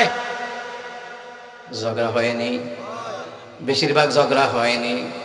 আল্লাহ কয়, হাবিব এই দোয়াটা কবুল হবে না। ওগো রাসূলুল্লাহ, এই দোয়াটা আপনি কইরেন না। আর আপনি দোয়া করলে কবুল না কইরা তো পারবো না রাসূল। এর মধ্য দিয়া কিয়ামত আমি আল্লাহ ঘটায়া দেব। দিন দিন বিশৃঙ্খলা বাড়ে না কমে? ভুয়া খবরে সাংবাদিক বেশি, আসল খবর প্রচার হয় না, ভুয়া খবর প্রচার হয়। এটা বাংলার জমিনে নয়, গোটা পৃথিবীতে। কথা কণ্ঠে কিনা? ভুয়া খবর তাড়াতাড়ি প্রচার হয়। মারামারি, এই যে মারামারিটা আপোষে হয়ে যায়, আপনারে কে মারলো সে নিজে জানে না, আপনি বা কেন মরলেন সে নিজেও কইতে পারবে না। নবী আলাইহিস সালাম বলেছেন, ১৫০০ বছর আগে বলেছেন। রহমতুল নবী বললেন, কিয়ামতের পূর্বে একজন আরেকজনকে হত্যা করবে, যে হত্যা করবে সেও জানে না কি রে হত্যা করেছে। যে হত্যাকাণ্ড ঘটিত হয়েছে, যে মরেছে, সেও বলতে পারবে না আমারে কেন মারলো। এই জামানায় জনয় বর্তমান পৃথিবীতে, বিশেষ করে বাংলার জমিনে বোধহয় দেখা যায়, ঠিক কিনা? আমাদের ব্রাহ্মণবাড়িয়ার খবর লন, কেমন মারামারি। আরে এমনও ঘটনা গেছে ব্রাহ্মণবাড়িয়া, আরো কত জেলায় মারামারি গেছে। এমন বিষয় নিয়া পাকার পা এটা লইয়া ৪২ জনের মতন আহত হয়ে গেছে। এটা লইয়া ৯২ লাগছে, ৯২ দোকানে গেছে। আজাই রাখা ফটর ফটর করে নিয়ে আসে না দোকানে, মানে হ্যাঁ স্পিকার হইছে সকলে তার, বুঝেন নাই? হ্যাঁ, মানে স্পিকার, মানে দোকানটা একটা সংঘ ভবন বানাই লিখছে। দোকানে বইয়ে সেটাই আও কইব না, মোল্লারা দেশটা খাই দিচ্ছে। আর হ্যাঁ ডিজিটাল বানাইছে, কথার কথাই খালি মোল্লারা। তো বোয়ার পরে পত্রিকাটা পড়লাম। ওই দিন আমার প্রোগ্রাম ছিল সিলেটে, সিলেট থেকে আসতে আসে চার দোকানে বসছি। চার দোকান কয়, হুজুর নেন পত্রিকাটা পড়েন। পড়তে আসি, কইরা দেখি রে ৪২ জন আহত। কিতা লইয়া? বাতাস লইয়া। বাতাস বুঝুন তো, দুর্গন্ধযুক্ত বাতাস, এটা লইয়া, এইটা লেগে ৪২ জন আহত। আমি ইন্না লিল্লাহ, কামড়া করছে কিতা। এটার বিস্তারিত ঘটনাটা বললাম। পড়ার পরে দেখলাম ২ জন চায়ের দোকানে বসে চা খাইতো। একটা গন্ধ বাড়িছে, এত তুই দিস, এত না তুই দিস, এই তুই দিস কে লাগিস, তুই দিস কে লাগিয়া 2 গ্রাম। বুঝেন নাই কথাটা? এমনি লাগেনি নিয়ে ঠেলা ঠেলে, এই আইনা তুই দিস, এত তুই আইনা তুই দিস, এই তুই দিস কে লাগিয়া মাশাআল্লাহ মারামারি ভিডিও। সাধারণ জিনিস নিয়ে মারামারি লাগবে। নবী আলাইহিস সালাম বললেন, কিয়ামতের পূর্বে ফিতনার দরজা খুলে যাবে। বুখারী মুসলিমের বর্ণনা, নবী আলাইহিস সালাম বলেছেন, কিয়ামতের পূর্বে ফিতনার দরজা খুলে যাবে। সাহাবীরা প্রশ্ন করলেন, ইয়া রাসূলুল্লাহ, হাবিবাল্লাহ, ফিতনার দরজা খুলে যাবে কেমনে, কেউ কি ভাঙ্গা লাইব? কয় না। নবী আলাইহিস সালাম বললেন, আমার উম্মতের মধ্যে মানুষগুলি জানিয়া না জানিয়া নিজেরাই ফিতনায় ছড়াবে, আর সেইটার দ্বারা ফিতনার দরজা যখন খুলে যাবে একটার পর একটা মুসলিম জাতির উপরে বিপদ আপদ আসতে থাকবে। রাসূল সাল্লাল্লাহু আলাইহি ওয়াসাল্লাম যা বলে গেছেন তা কিছু ঘটতেছে, কথা কোন ঠিক কিনা? এই জন্য মুসলমান ইমানদাররা একতরফা কোনো বিচার করবেন না, একতরফা বিচার হয় না, দুই পক্ষের কথা শুনতে হয়। আমার বিরুদ্ধে আপনি লিখবেন, আমার কাছে ফোন দিয়ে আপনি জাইনা লইবেন ঘটনা কি হয়েছে, আপনি না জাইনা হুট করে বলে দিলেন, এটা তো আপনি চরম অপমান করলেন, এটা চরম মিথ্যাবাদীর আশ্রয় নিলেন। মুসলমান ইমানদাররা আপোষেই কিভাবে যে জ্ঞানদান লাগতেছে গোটা বাংলার জমিনে দেখলে বোঝা যায় কোন ইসলামী দল ঐক্যবদ্ধ হচ্ছে না। মুখে ঐক্যবদ্ধ হবে কিন্তু দলের ভিতরে কোন দল আছে ঐক্যবদ্ধ হতে দেয় না। আমার মনে হয় মেহেদী আলাইহিস সালাম আমার আগ পর্যন্ত মায়ের কিল গুতা না খাইয়া হুজুররা ঐক্যবদ্ধ হতে পারবে না, পারবে না। ইসলামী দলগুলো ঐক্য না হলে ভবিষ্যতে কপাল আরো দুর্গতি আছে। আপনারা লেখা নিয়ে যান যে আব্দুল কাইয়ুম মিয়াজি এসেছিল 2024 সালে নভেম্বরের 20 তারিখে এসে বলে গেছিল, আলেমরা যদি এখনো ঐক্যবদ্ধ না হয়, সমস্ত ইসলামিক দলের তারা যদি ঐক্যবদ্ধ না হয়, ভবিষ্যতে ফিরের সামরাও থাকবে না। আপনি জানেন না অন্য যে কোন দল ক্ষমতায় যাবে, ক্ষমতায় যাওয়ার পরে কইব মোল্লা ঠেকাও, কারণ মোল্লা গলে গিয়ে আমরা সিনেমা করতে পারতেছি না, মোল্লা গলে গিয়ে মদ গাজাই আবার ব্যবসা করতে পারতেছি না, মোল্লা গলে গিয়ে ইন্ডিয়ান থেকে গাঞ্জা আইতেছে না, মায়ানমার থেকে ইয়াব্বা আইতেছে না। মোল্লা গড়ে ঠেকাও, মোল্লা গড়ে ঠেকাও, মোল্লা গড়ে ঠেকাও। এই দুনিয়ার জমিনে মোল্লাদেরকে পছন্দ করে না যারা ইসলাম বিদ্বেষী, চায় না তারা মোল্লারা ক্ষমতায় যাক। একজন চিত্রনায়িকা আর কি কিতা কয়দিন পর পর দেখেন না অনুষ্ঠান হয়, প্রথম আলো জাতীয় চলচ্চিত্র পুরস্কার, নায়ক নায়িকাদের পুরস্কারের অনুষ্ঠান হয়, অনুষ্ঠান হয়। আর আমার দেশে এত বিশ্বজয়ী হাফেজে কোরআন, এদেরকে দিয়ে সরকার একটা অনুষ্ঠানও করায় না। দেখেন না পদ্মা সেতু উদ্বোধন করছে, হেতে সূরা পড়ছে, যে কিতাব পড়ছে, আল্লাহর গজব পড়ছে। মুসলমান ইমানদাররা কথা করে দুঃখে বলছে, একজন নায়ক আইসা মিডিয়াতে বলতেছে মোল্লারা ক্ষমতায় গেল তো আঙ্গু সিনেমা করতে হইতাম না, তাহলে ওই সময় ধার্মিক সিনেমা বানাইব। চিন্তা করছেন নি কারবার? মানে মোল্লারা ক্ষমতায় গেলে ওরা সিনেমা করতে হইতো, এখনই টেনশন। চিন্তা করছেন যে মোল্লারা ক্ষমতায় গেলে ওরা সিনেমা হল করতে পারবে না, এখনই টেনশন শুরু হয়ে গেছে। তাহলে আপনি কি মনে করছেন এই দেশের 16 কোটি জনগণ মুসলমান, আর মুসলমান হলেই যে ইসলামকে ভালোবাসে তা না, এরাও তলে তলে ইসলামের বিরুদ্ধে কথা বলে, কথায় কথায় নাস্তিক হয়ে রয়েছে, এমন আছে না নাই? আমার প্রিয় বাবারা ভাইরা ভুলে গেলে চলবে না, আমরা এখানে মুসলমান ইমানদারেরা, আমরা এখানে মুসলমান, আমাদের ভোটটা ইসলামী দলের মধ্যেই দেওয়া লাগবে। ইসলাম প্রতিষ্ঠার চেষ্টার আন্দোলন করা লাগবে। ইসলাম প্রতিষ্ঠা হোক বা না হোক, আপনি ইসলামের জন্য কথা বলবেন, কোরআনের জন্য কথা বলবেন, কথা কোনটা কিনা? ও মুসলমান ইমানদারেরা, কিন্তু সাবধান সাবধান, আমরা ইসলামী দল যদি ঐক্যবদ্ধ হয়ে যায়, কোরআনের রাজ কায়েমের ক্ষেত্রে কেউ ঠেকায়া রাখতে পারবে না, পারবে না, ঠিক কিনা? আমার প্রিয় বাবারা ভাইয়ারা, ও মুসলমান ইমানদাররা, এই জায়গায় আসলেন, আমরা এখানে ওলামায়ে কেরাম আছে, হাফেজে কোরআন আছে, জোরে কোন আছে না নাই? এই যে হাফেজ আলেম তৈরি হলো, আল্লাহর কথা কয়, কোরআনের কথা কয়, কোরআন তেলাওয়াত করে বিশ্বজি হাফেজ হয়, মুফতি মুহাদ্দিস হয়, আপনারা বলুন তো মাদ্রাসায় পয়রা নাকি না পয়রা? পড়ার কথা কোরআনে বলছেন কে? আমার তিলাওয়াত দয়াতে আল্লাহ তাআলা এই কথাটাই বলছেন। আল্লাহ তাআলা বলছেন বিসমিল্লাহির রহমানির রহিম, ইকরা বিসমি রাব্বিকাল্লাযী খালাক, খালাকাল ইনসানা মিন আলাক, ইকরা ওয়া রাব্বুকাল আকরামুল্লাযী আল্লামা বিল কলাম, আল্লামাল ইনসানা মা লাম ইয়ালাম। আল্লাহ তাআলা এখানে পড়ার কথা বলছেন, ইকরা বিসমি রাব্বিকাল্লাযী খালাক, পড়ুন আপনার প্রভুর নামে, যেই প্রভু আপনাকে সৃষ্টি করেছে। এবার আমরা এখানে যারা আছি আপনারা বলেন, আমাদেরকে সৃষ্টি করেছেন কে? আল্লাহ তাআলা বললেন তোমাদেরকে সৃষ্টি করেছি, কিন্তু পড়ার ব্যাপারে যদি আমাকে শিক্ষা গ্রহণ করা লাগবে, পড়তে হলে শিখতে হবে। আর শিক্ষার জন্য ফ্যাক্টরি হলো মাদ্রাসা। কথা কোনটা কিনা? এই দ্বীনি শিক্ষা হলো মুসলমান ইমানদারেরা, এই দ্বীনি শিক্ষা হলো জাতির মেরুদণ্ড। দ্বীনি শিক্ষা ছাড়া জাতির মেরুদণ্ড, অন্য কোন শিক্ষা জাতির মেরুদণ্ড নয়। কোরআন হাদিসের শিক্ষাই হলো জাতির মেরুদণ্ড। কথা বলেন ঠিক কিনা? ও মুসলমান ইমানদারেরা, এই আয়াতটা তখন নাযিল হয় যখন নবী হেরা গুহায় গেলেন। এই হাদিসটা তাফসীর ইবনে কাসিরের মধ্যে এসেছে। আম্মা আয়েশা রাদিয়াল্লাহু তাআলা আনহা তিনি রিওয়ায়াত করেন, নবী আলাইহিস সালাম খাবার পানীয় নিয়ে তিনি চলে গেলেন হেরা গুহায়। মক্কা থেকে ৭,০০০ ফিট উপরে হেরা গুহায়। অনেকে যারা হাজী সাহেব আছেন তারা হয়তো অনেকে গিয়েছেন, আবার অনেক যুবক মানুষও শক্তির কারণে যেতে পারে, আবার অনেকে যাইতে পারে না। ৭,০০০ ফিট উপরে হার্ট বিট পর্যন্ত বন্ধ হয়ে জায়গায় এমন কষ্ট হয়, ঠিক কিনা কন? অনেক কষ্ট হয়। ওনারা গিয়েছেন, ওনারা বুঝেন। আমার নবী সাল্লাল্লাহু আলাইহি সাল্লাম থাকাকালীন দুনিয়ার জমিনে এত কষ্ট করে যে গিয়েছে, ওই সময় তো কোনো সিঁড়ি ছিল না, ওই সময় কোনো রেলিং ছিল না। ইলমে দ্বীনের জন্য, ইলমে ওহীর জন্য নবী আলাইহিস সালাম কত কষ্ট করে হেরা গুহায় গেলেন। আর বাড়ির কাছে মাদ্রাসা, ইলমে দ্বীনের প্রতিষ্ঠানের পরও নাতিরে দেয় না, সন্তানরাও দেয় না। আবার দিলেও টাকার হিসাব করে, এত টাকা লাগবো কা। কিন্তু অঙ্ক ইংরেজি প্রাইভেট পড়ায় হাজার টাকা দিয়া হিসাব করে না, কিন্তু দ্বীনি শিক্ষার বেলায় 100 বার পর্যন্ত হিসাব করে, ঠিক কিনা? আম্মা আয়েশা রাদিয়াল্লাহু তাআলা আনহা তিনি বললেন, নবী আলাইহিস সালাতু ওয়াস সালাম হেরা গুহায় গেলেন, 3 দিন পর্যন্ত হেরা গুহায় গেলেন। আম্মা আয়েশা বললেন, খাদিজাতুন কুবরা রাদিয়াল্লাহু তাআলা আনহা খাবার পানীয় দিয়ে দিলেন।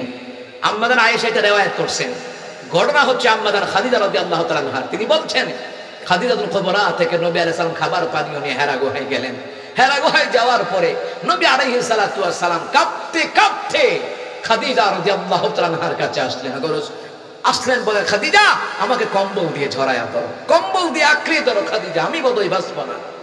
আম্মা জানা খাদিজা রাদিয়াল্লাহু তাআলা আনহা তিনি বললেন, ওগো রাসূলুল্লাহ, কে বলেছে আপনি বাঁচবেন না? কে বলেছে আপনি বাঁচবেন না? ওগো রাসূলুল্লাহ, আপনি তো মানবতার কল্যাণকামী, আপনি তো দুনিয়ার জমিনে কারো ক্ষতি করেন নাই। ওগো রাসূলুল্লাহ, ওগো রহমতের নবী, কে বলেছে আপনি বাঁচবেন না? ইয়া রাসূলুল্লাহ, ইয়া হাবিবাল্লাহ, ওগো রাসূলুল্লাহ, কে বলেছে আপনি বাঁচবেন না? আপনি তো মানবতার নবী। নবী গো, কি হয়েছে আমাকে একটু বলেন। আম্মা জানা খাদিজা রাদিয়াল্লাহু তাআলা আনহার কাছে রহমতের নবী কই, খাদিজা, হেরা গুহায় যাওয়ার পরে কে যেন আমার সিনার সাথে সিনা লাগায়া চাপ দিয়েছে। চাপ দেওয়ার পরে বলতেছে, ইকরা বিসমি রাব্বিকাল্লাযী খালাক। ওগো খাদিজা, এই কথা বলার পরে আমি বলেছি, না, আমি পড়তে জানি না। আবার বলা হলো, ইকরা বিসমি রাব্বিকাল্লাযী খালাক। রাসূল বললেন, আমি পড়তে জানি না। এইভাবে 3 বার। জোরে কোন কয়বার? 3 বারের মাথায় যখন নবী আলাইহিস সালাম সিনার সাথে সিনা লাগায়া চাপ দিয়ে যখন ছেড়ে দেওয়া হলো, এবার নবী আলাইহিস সালাম পড়তে শুরু করলেন। ওই লোকটা যে আয়াতগুলি পাঠ করে শুনিয়েছে, আমার রাসূলুল্লাহ তা মুখস্থ করে নিয়েছে। মুসলমান ইমানদারেরা, এইবার আম্মা জানে খাদিজা রাদিয়াল্লাহু তাআলা আনহা নবী আলাইহিস সালামের এই বাক্যগুলি শুনলেন। শোনার পরে বললেন, ওগো রাসূলুল্লাহ, এটি জাদু মন্ত্র নয়, তন্ত্র মন্ত্র নয়, কোন জাদুকর আপনার কোনো ক্ষতি সাধন করতে পারে না। ওগো রাসূলুল্লাহ, আপনি তো মানবতার নবী। তবে রাসূলুল্লাহ, চিন্তা করার কোনো কারণ নাই। স্ত্রী হয়ে স্বামীরে সান্ত্বনা দেয়, সুবহানাল্লাহ বলবেন না? আর আমার দেশের স্ত্রীর খবর কি? বিউটি পার্লারে না গেলে শান্তি লাগে না। কথা বলেন, মাসে 4 বার যাওয়া লাগে। ঢাকা শহরের কথা বলছি, আপনাদের এলাকার কথা না। মাসে 4 বার বিউটি পার্লারে যায় আমার দেশের খাদিজা। আর রহমতের নবীর বিবি খাদিজা রাদিয়াল্লাহু তাআলা আনহা স্বামীর বিপদের সময় সান্ত্বনা দেয়। আর আমার দেশে বিপদ হইলে পলায়ও জায়গা, এমন খবর আছে না নাই? এ কথা কয় আছে না নাই?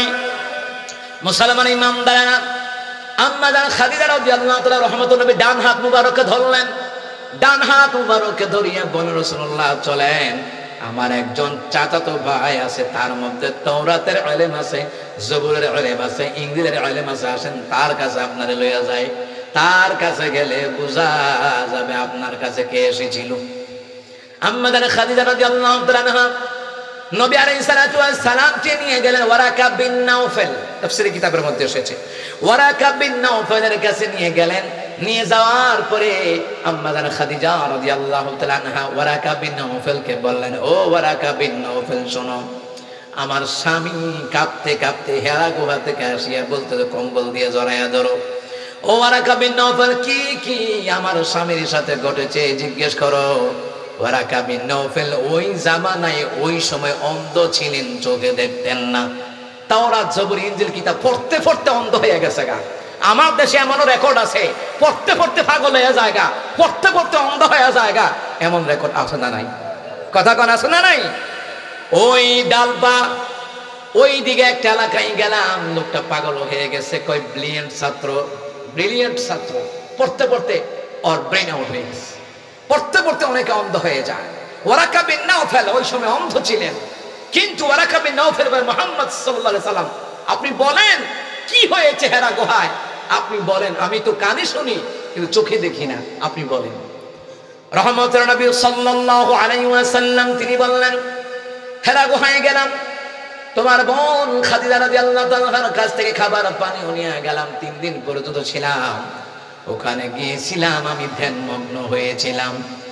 যখন আমাকে কে যেন সিনার সাথে সিনা লাগায়া চাপ দিল, আমার ব্যথা নয় শুধু, মনে হয় আমার মৃত্যুর উপক্রম হয়ে গেল, মরার উপক্রম হয়ে গেল।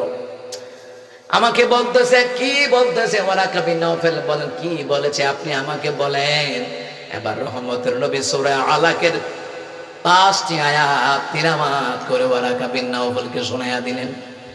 ওয়ারাকা বিন নাওফেল বললেন, ও মুহাম্মদ সাল্লাল্লাহু আলাইহি ওয়াসাল্লাম, আপনি ভয় পায়েন না, চিন্তা করিলেন না। এই বাক্যগুলি কোনো সাধারণ বাক্য নয়। এই বাক্যগুলি যে নিয়ে এসেছে, আপনার সিনার সাথে সিনা লাগাইয়া চাপ দিয়েছে, ওইটা অন্য কেউ নয়।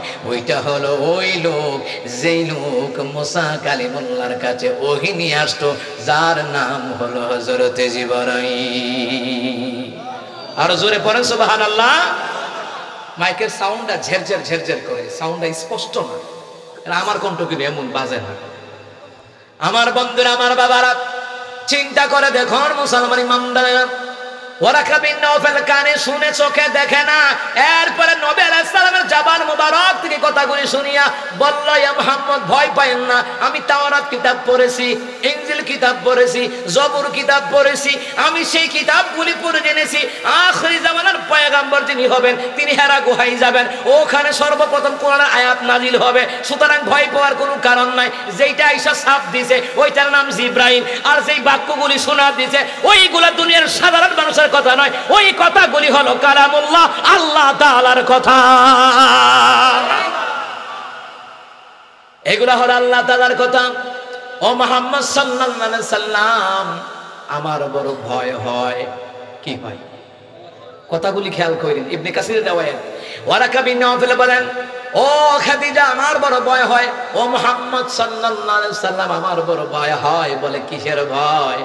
কই এই কোরআনের কথাই যখন তোমার স্বামী যখন মক্কা নগরীতে বলবে, মক্কার লোকেরা তাকে দেশে থাকতে দিবে না। কথা ঠিক কিনা? মক্কার লোকেরা তোমার স্বামীকে থাকতে দিবে না। ওই সময় পর্যন্ত যদি আমি ওয়ারাকা বিন নাওফেল জীবিত থাকতাম, তাহলে আমি ওয়ারাকা বিন নাওফেল সর্বপ্রথম কালিমা পড়ে মুসলমান হয়ে যেতাম, আর মুহাম্মদ সাল্লাল্লাহু আলাইহি সাল্লামকে কাফেরদের অত্যাচার থেকে আমার জীবন দিয়া হলো বাঁচাবার চেষ্টা করতাম। ও খাদিজা, আমার বড় ভয় লাগে খাদিজা। যেই দিন এই কথাগুলি বলার কারণে মক্কার লোকেরা আশ্রয় দিবে না, যাওয়া লাগবে। আমার দেশেও অনেক কোরআনের কর্মীরা এলাকায় ঘুমাইতে পারে নাই, এলাকা ছেড়ে অন্য এলাকায় যাওয়া লাগছে। কথা কোন ঠিক না? অন্য এলাকায় যাওয়া লাগছে কোরআনের হক কথা বলার কারণে। ডক্টর মিজানুর রহমান আজহারী দেশে থাকতে পারে নাই, বিদেশে যাওয়া লাগছে। দেশে থাকলে জেলখানায় ঢুকতো। কথা কোন ঠিক না? ডক্টর কাজী ইব্রাহিম হাফিজাহুল্লাহ কি এমন কথা বলেছেন করোনার ভ্যাকসিন নিয়ে, এই কথা বলাতেই জালিম শাসক জেলখানায় নিচে ওনার আঙুল পর্যন্ত 2-3টা ভাঙ্গা ফেলাইছে। ও মুসলমান ইমানদারেরা, যুগে যুগে স্বৈরাচারীরা ছিল, থাকবে, এদের পতন হবে। মনে রাখো, মনে রাখো, নবীদেরকে অত্যাচার করে নির্যাতন করে জালিমরা ক্ষমতা থাকতে পারে নাই। নবীর উত্তরসূরি হলো আলেমরা। আলেমদের সাথে খারাপ আচরণ করে চিরকাল ক্ষমতায় থাকতে পারো নাই, পারবা না। ও মুসলমান ইমানদারেরা, ওয়ারাকা বিন নওফেল বললেন, খাদিজা তোমার স্বামীকে কিন্তু তুমি গাইডলাইন দিয়ে রাখবা, পাহারা দিয়ে রাখবা। সুবহানাল্লাহ বলতেন না? ওয়ারাকা বিন নওফেল বলছে পাহারা দিয়ে রাখো, কারণ যখনই কোরআনের কথা বলবে তখনই বাধা আসবে। বাধা আসে কি আসে না? আসে কি আসে না? সামনে যে বাধা আসবে না গ্যারান্টি কি? তৈরি থাকেন। সামনে যে বাধা আসবে না গ্যারান্টি কি? মনে রাখেন, কথাগুলি লিখা রাখেন, ভবিষ্যতে বাধা আসবে। জান্না রাখেন মুসলমান, ক্ষমতায় যাওয়ার আগে ইসলামের দোহাই দেয়, যাওয়ার পরে শেষ। ক্ষমতায় যাওয়ার আগে বলে ইসলাম বিরোধী আইন পাস করা হবে না, মদিনা সনদে রাষ্ট্র চালামো, যাওয়ার পরে ক্ষমতায় আবু জাহেলের সনদে রাষ্ট্র চালাম। কথা কোন ঠিক না? এই জন্য মুসলমান ইমামদাররা বলছিলেন, নবী আলাইহিস সালাতু ওয়াস সালাম তিনি নবী আলাইহিস সালাম কথাগুলি শুনলেন। ওই হেরা গুহায় যখন কোরআন নাযিল হলো, নবী আলাইহিস সালাম বারবার পড়তেছেন। জিবরাইল কোরআন নিয়ে আসলে বারবার নবী আলাইহিস সালাম মুখস্থ করার চেষ্টা করতেন। নবী আলাইহিস সালাম যখন বারবার চেষ্টা করতেন, আল্লাহ তাআলা বলেন, হাবিবুল্লাহ, তাফসীর জালালাইন শরীফের মধ্যে এসেছে, হাবিবুল্লাহ আপনি বারবার মুতাআলা করার দরকার নাই, জিবরাইল আপনাকে একবার বলবে আপনি শুনবেন, আর আমি আল্লাহ তাআলা আপনি যখন একবার শুনবেন গোটা কোরআনের আয়াতগুলো আমি আল্লাহ তাআলা আপনার সিনার ভিতরে চিরদিনের জন্য আমি আল্লাহ গেঁথে দিব। لو أنزلنا هذا القرآن على جبل لرأيته خاشعا متصدعا من خشية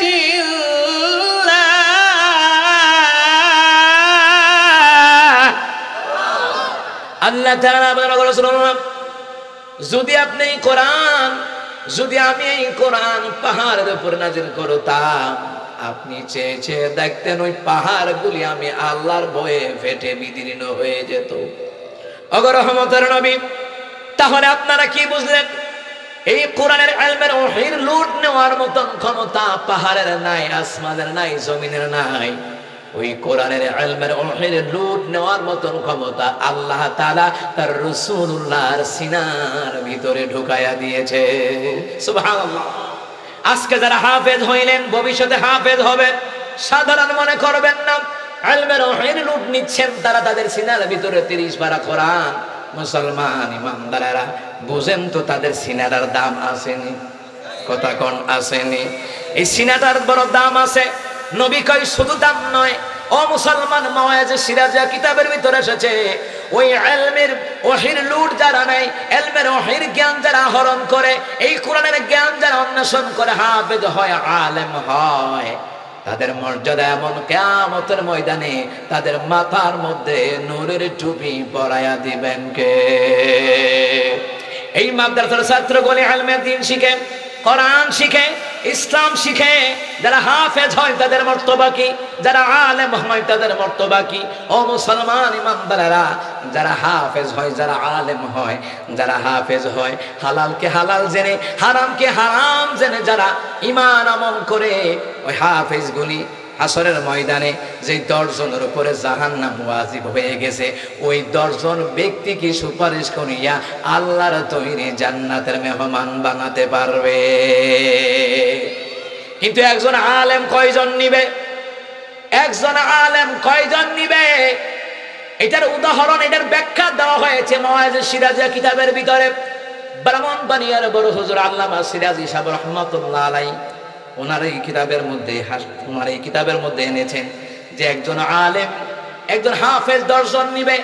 একজন আলেম কয়জন জাহান্নামীকে জান্নাতে নেওয়ার সুপারিশ করতে পারবে, এটার উদাহরণ দিয়েছেন হযরত আবু বকর সিদ্দিক রাদিয়াল্লাহু তাআলা আন, হযরত ওমর রাদিয়াল্লাহু তাআলা আনহুর একটা ঘটনা ক্রমে উদাহরণ দিচ্ছেন। এই ঘটনাটা হলো সাল্লাম তিনি বলেন, আয়েশা, হে আয়েশা তুমি বলো তো, এই খেজুর পাতার ছাউনির ফাঁক দিয়া কি দেখা যায়? আম্মা আয়েশা রাদিয়াল্লাহু তাআলা আনহা তিনি বললেন, ইয়া রাসূলুল্লাহ, ইয়া হাবিবাল্লাহ, খেজুর পাতার ছাউনের ফাঁক দিয়ে দেখতে পাচ্ছি আকাশের মধ্যে মিটি মিটি তারকা দেখা যায়। নিঝুম রাতের আধারে মিটি মিটি তারকা জ্বলে, নিঝুম রাতের আধারে মিটি মিটি তারকা জ্বলে।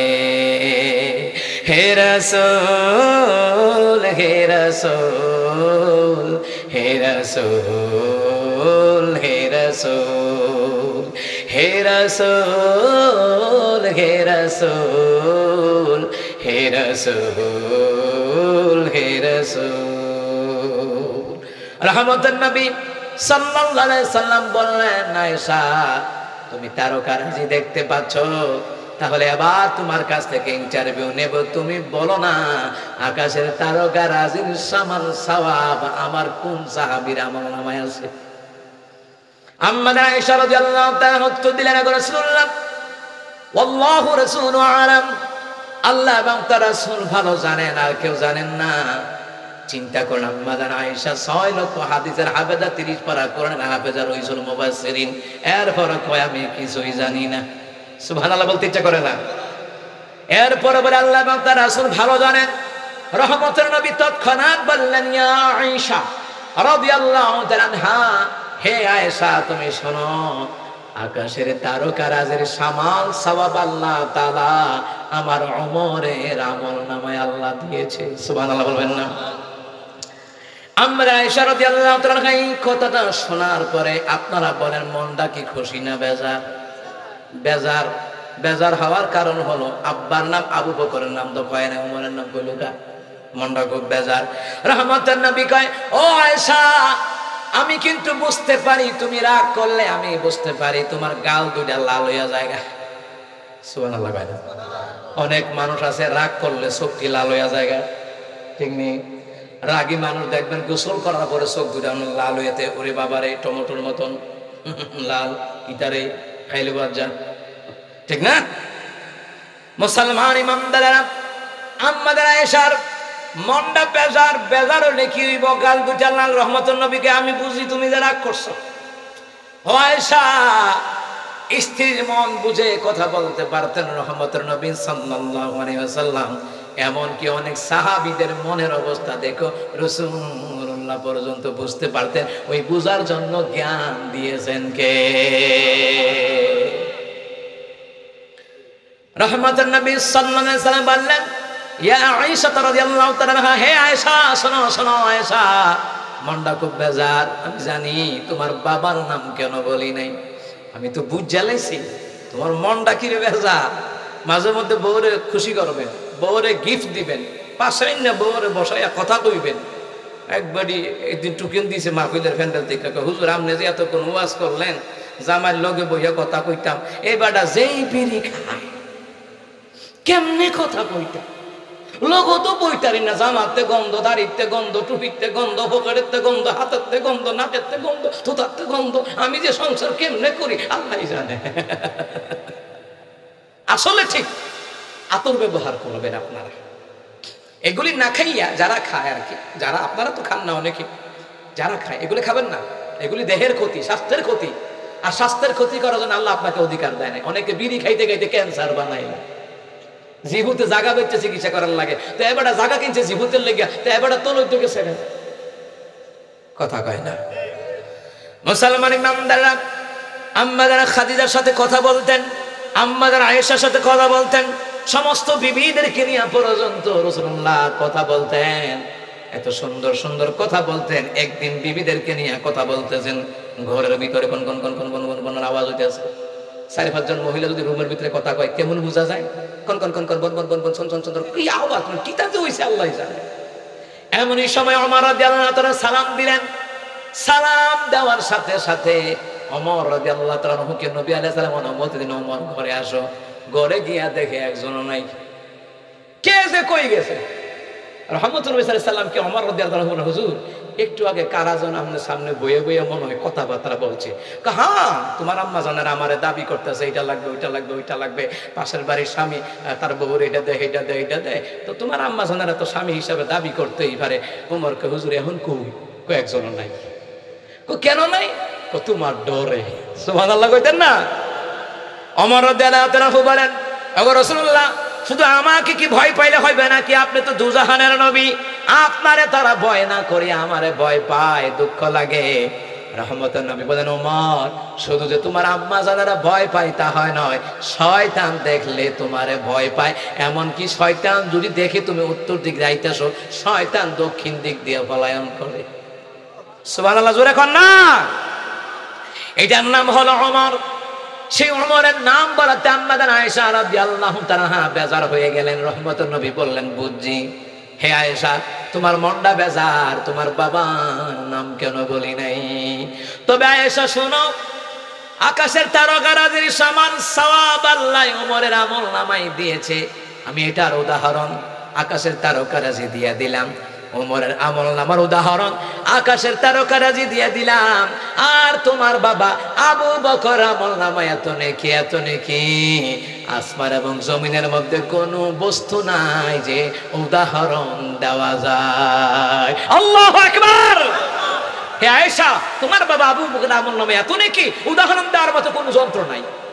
কিন্তু ওমরের আমল নামায় নেকি আমি উদাহরণ দিচ্ছি আকাশের তারকারাজি দিয়া, কিন্তু তোমার বাবা আবু বকর আমল নামে এত নেকি, উদাহরণ দেওয়ার মতো বস্তু নাই। এই জন্য ওমর মাঝে মধ্যে আবু বকরকে বলতেন, ভাই আবু বকর রাদিয়াল্লাহু তাআলা, আমার হিজরতের 3 দিনের আমল নামা আমার দিয়ালাম, আর আমার জীবনে সব আপনি লইয়া যান। আবু বকর রাদিয়াল্লাহু তাআলা কি ঘটনা কি? নিশ্চয়ই এখানে কোনো কারণ আছে। ওমর রাদিয়াল্লাহু তাআলা দেখছেন, কোরআনের কাছে আসার কারণে আল্লাহ তাআলা জিরো থেকে হিরো বানায়া দিয়েছে। কথা কোন ঠিক কিনা? তো ওমর চালাক, বুঝেন নাই? যে ওমর রাদিয়াল্লাহু তাআলার কথার উপরে ভিত্তি করে আল্লাহ তাআলা কোরআনে 22 জায়গায় আয়াত নাযিল করছে। কয় জায়গায়? 22 জায়গায়। ওমর কয়, আবু বকর ভাই, 3 দিন হিজরতের রাতের 3 দিনের নেক আমারে দিয়া দেন, আর আমার জীবনে যা আছে সব আপনি নিয়ে নেন। আবু বকর কয়, না হইতাম না, হইতাম না, এটা কাম হইতো না রে বাজি, এটা কাম হইতো না, দিতে পারতাম না। ও মুসলমান, সেই মাওয়াজ সিরাজা কিতাবের ভিতরে আরেকটা কথা রয়েছে। সেই কথাটা হলো, নবী আলাইহিস সালাম হিজরত করে মক্কা থেকে মদিনায় যাবেন।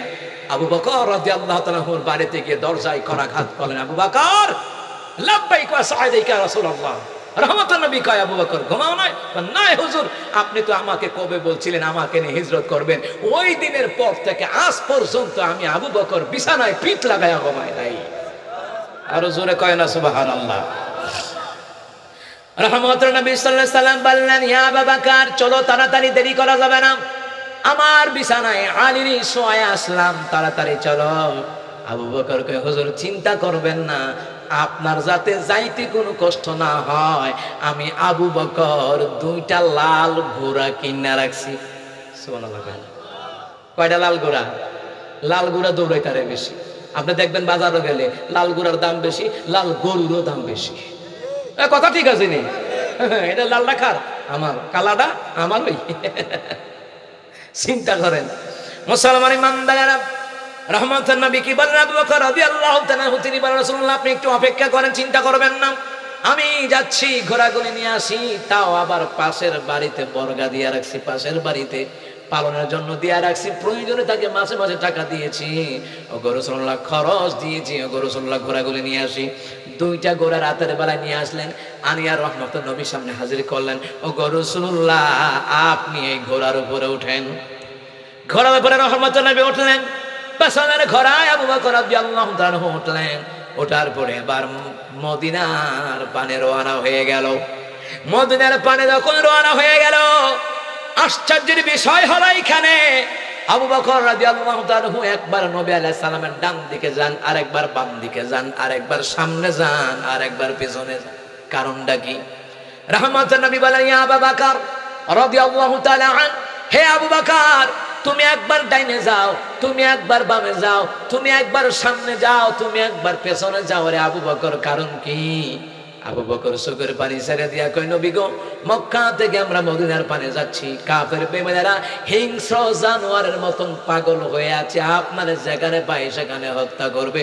ওগো রাসূলুল্লাহ, আমি একবার ডানে যাই, ডান দিক দিয়ে যেন কোনো কাফের আক্রমণ করতে না পারে, ডান দিক দিয়ে গেলে আপনার বাম দিকের কথা মনে হয়, তখন আমি আপনার বাম দিকে চলে যাই। বাম দিক দিয়ে যেন কোনো কাফের আপনাকে আক্রমণ করতে না পারে। হঠাৎ করে আপনার পিছনের কথা মনে হয়, আমি পিছনে এসে তলোয়ার নিয়ে, ওগো রাসূলুল্লাহ, আমি আপনার পেছনে পেছনে হাঁটি, যেন পিছন দিয়ে কোনো কাফের আক্রমণ করতে না পারে। আবার সামনের দিকে যায়, সামনের দিকে যায় এই জন্য যেন কোনো কাফের আপনাকে আক্রমণ করতে না পারে। ওগো রাসূলুল্লাহ, আমি আবু বকর গায়ে আঘাত লাগতে পারে গো রাসূলুল্লাহ, আপনার গায়ে একটা আঘাত লাগবে, আমি আবু বকর দিব না। সুবহানাল্লাহ। এই জন্য ওমর ইবনে আব্দুল আজিজ রাহমাতুল্লাহ আলাইহি তিনি কয় যে আবু বকরের যে আমল নামায় যে এত নেকি, শুধু হিজরতের রাত নয়, সে যে ঘোড়া দিয়ে গেছে, ঘোড়ার নাকে দিয়ে যে ধুলিকণা ঢুকছে, ওই ধুলিকণা এক পাল্লায় রাখলে গোটা পৃথিবীর মানুষ মুসলমানের নেক অপর পাল্লায় রাখলে, ওই ঘোড়ার ডাকের ভিতর দিয়ে ধুলিকণা ঢুকছে, ওই ধুলিকণার পরিমাণও মূল্য হবে না। আরেকটা রাওয়ায়াত হলো, আবু বকর রাদিয়াল্লাহু তাআলা হিজরতের রাতের নেকি যদি এক পাল্লায় রাখা হয়, গোটা বিশ্বের মুসলমানদের নেক যদি অপর পাল্লায় রাখা হয়, হযরত আবু বকর সিদ্দিক রাদিয়াল্লাহু তাআলার মতো নেকির সমান হবে না। সেটা আবু বকর রাদিয়াল্লাহু তাআলা তিনি যখন শাম সিরিয়া গেলেন, শাম সিরিয়ায় যাওয়ার পরে শাম সিরিয়ার রাজা বাদশা জিজ্ঞাসা, এই তোমার নাম কি? কয়, আমার নাম হলো আবু বকর। জামা উঠাও। উনি বলতেছে, আমি জামা উঠাবো। জামা উঠাও। বলছি উঠাও। উঠাইছে, জামা উঠাইছে। উঠাই পরে কয়, তুমি এই মুহাম্মদ সাল্লাল্লাহু আলাইহি সাল্লামের দুনিয়ার বন্ধু। আরো জোরে কোন সুবহানাল্লাহ। আবু বকর রাদিয়াল্লাহু তাআলা তিনি কয়, বুঝলেন কেমনে? কয়, আমরা তাওরাত জবর ইনজিল পড়ছি, মুহাম্মদের বন্ধু যে হবে তার নাভির কাছে একটা তিল থাকবে। সুবহানাল্লাহ বলবেন না? তার নাভির কাছে কি থাকবে? তিলটা আবার সাদা। কিটা এটা? সাদা, সাদা তিল। শত্রু কি দেখছেন না? সোলাই টোলাই থাকে না? তো তিলটা এমন ভাবে কালার, শরীরের কালার একরকম, তিলটা অন্যরকম। তারা কয়, তোমার নাম যদি আবু বকর হয়, তুমি মুহাম্মদের সাথে বুঝলেন কেমনে? তোমার নাভির পাশে ডান পাশে একটা তিল আছে, তিলটা দেখে আমরা বুঝছি। তাওরাত জবর ইনজিলের জ্ঞান নিয়ে বলছি, তুমি মুহাম্মদের সাথে। হ্যাঁ, আমি মুহাম্মদ সাল্লাল্লাহু আলাইহি সাল্লামের সাথী। সুবহানাল্লাহ বলবেন না? মুহাম্মদ সাল্লাল্লাহু আলাইহি সাল্লামের সাথে আবু বকর রাদিয়াল্লাহু তাআলাকে নির্ধারণ করেছেন তিনি কে? আল্লাহ তাআলা। এখন আপনি যে সাথী নির্বাচন করবেন, বন্ধু নির্বাচন করবেন, কারে করবেন? নামাজি, আল্লাহওয়ালা, দাড়িওয়ালা, নবীওয়ালা, কোরআনওয়ালা, আলেমওয়ালা, এদেরকে বন্ধু নির্বাচন করবেন। এদেরকে বন্ধু বলতে, এদেরকে বন্ধু বানাইতে বলছেন তিনি কে?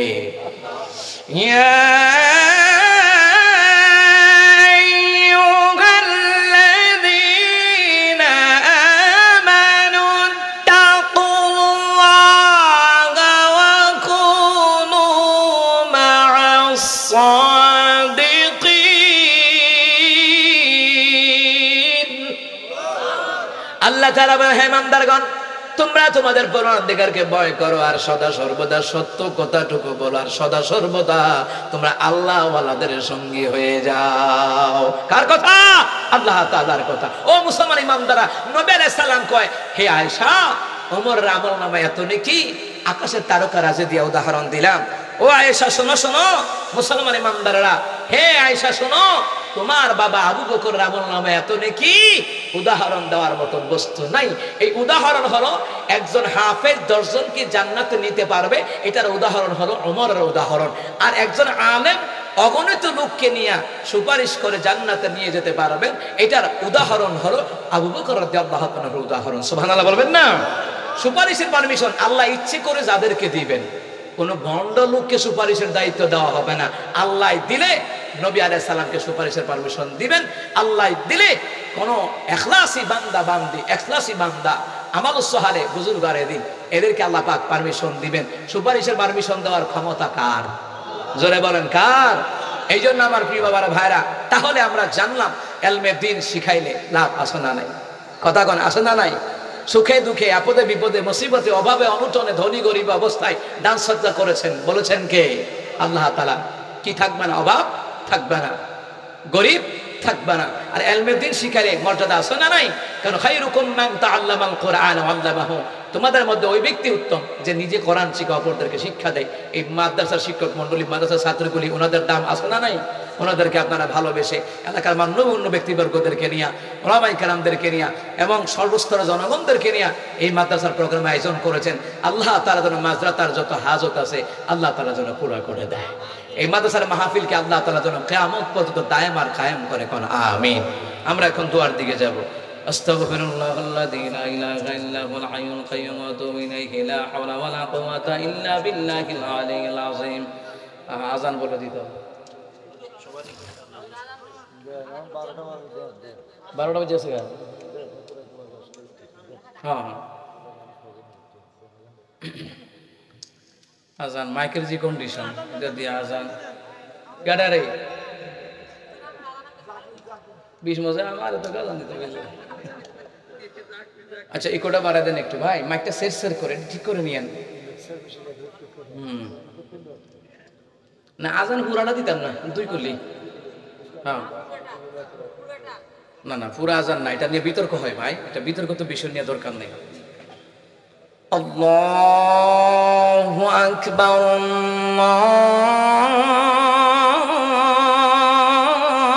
আল্লাহু আকবার আল্লাহু আকবার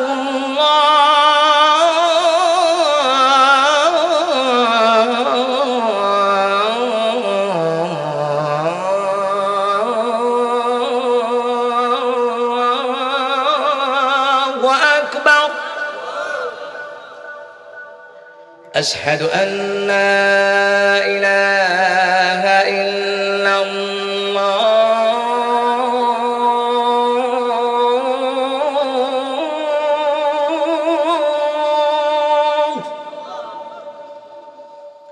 أشهد أن لا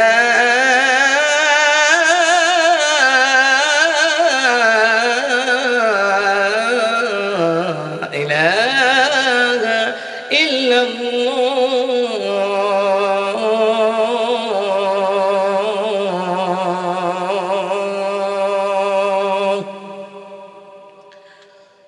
أشهد أن محمدًا رسول الله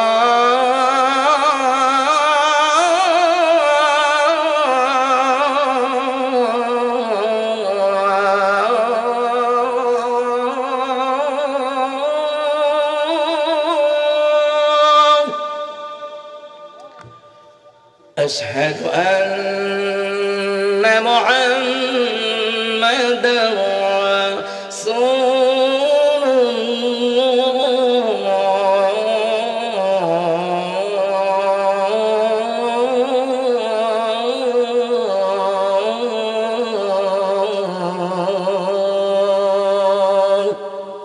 এতটুকুই থাক, ঠিক আছে? অনেক রাত হয়ে গেছে। আস্তাগফিরুল্লাহাল্লাযী লা ইলাহা ইল্লা হুয়াল হাইয়ুল কাইয়্যুম ওয়া আতুবু ইলাইহি লা হাওলা ওয়া লা কুওয়াতা ইল্লা বিল্লাহিল আলিয়্যিল আযীম। জি কর্তৃপক্ষের কিছু বলার আছে? কিছু বলবেন? জি সবার জন্য দোয়া হবে। জি আচ্ছা আচ্ছা আচ্ছা তাই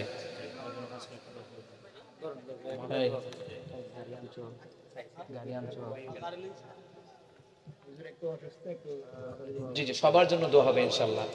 প্রত্যেক মানে সবাই, প্রত্যেক মানে কি সবাই, প্রত্যেক মানে সবাই দোয়া পাবে ইনশাআল্লাহ। আল্লাহুম্মা আমিন। ربنا ظلمنا أنفسنا وإن لم تغفر لنا وترحمنا لنكونن من الخاسرين ربنا فاغفر لنا ذنوبنا وكفر عنا سيئاتنا وتوفنا مع الأبرار আল্লাহ তাআলা চরবাদাম মুজিবি হাফিজিয়া মাদ্রাসা ইয়াতীমখানার উদ্যোগে আল্লাহ তাআলা বার্ষিক ওয়াজ ও দোয়ার মাহফিলের সম্মানিত সভাপতি, সম্মানিত প্রধান অতিথি, সম্মানিত উলামায়ে কেরাম, সম্মানিত মাদ্রাসা কমিটি বৃন্দ, মাহফিল কমিটি বৃন্দ, সভাপতি, সেক্রেটারি, ক্যাশিয়ার সদস্য বৃন্দ, মাদ্রাসার হাফিজ সাহেবদের, মাদ্রাসার ছাত্রবৃন্দ, স্কুল কলেজের ছাত্র ভাইয়েরা, বিভিন্ন দল বিদলের ভাইয়েরা, মুরব্বী বাবারা, সকলকে না উঠাইলাম।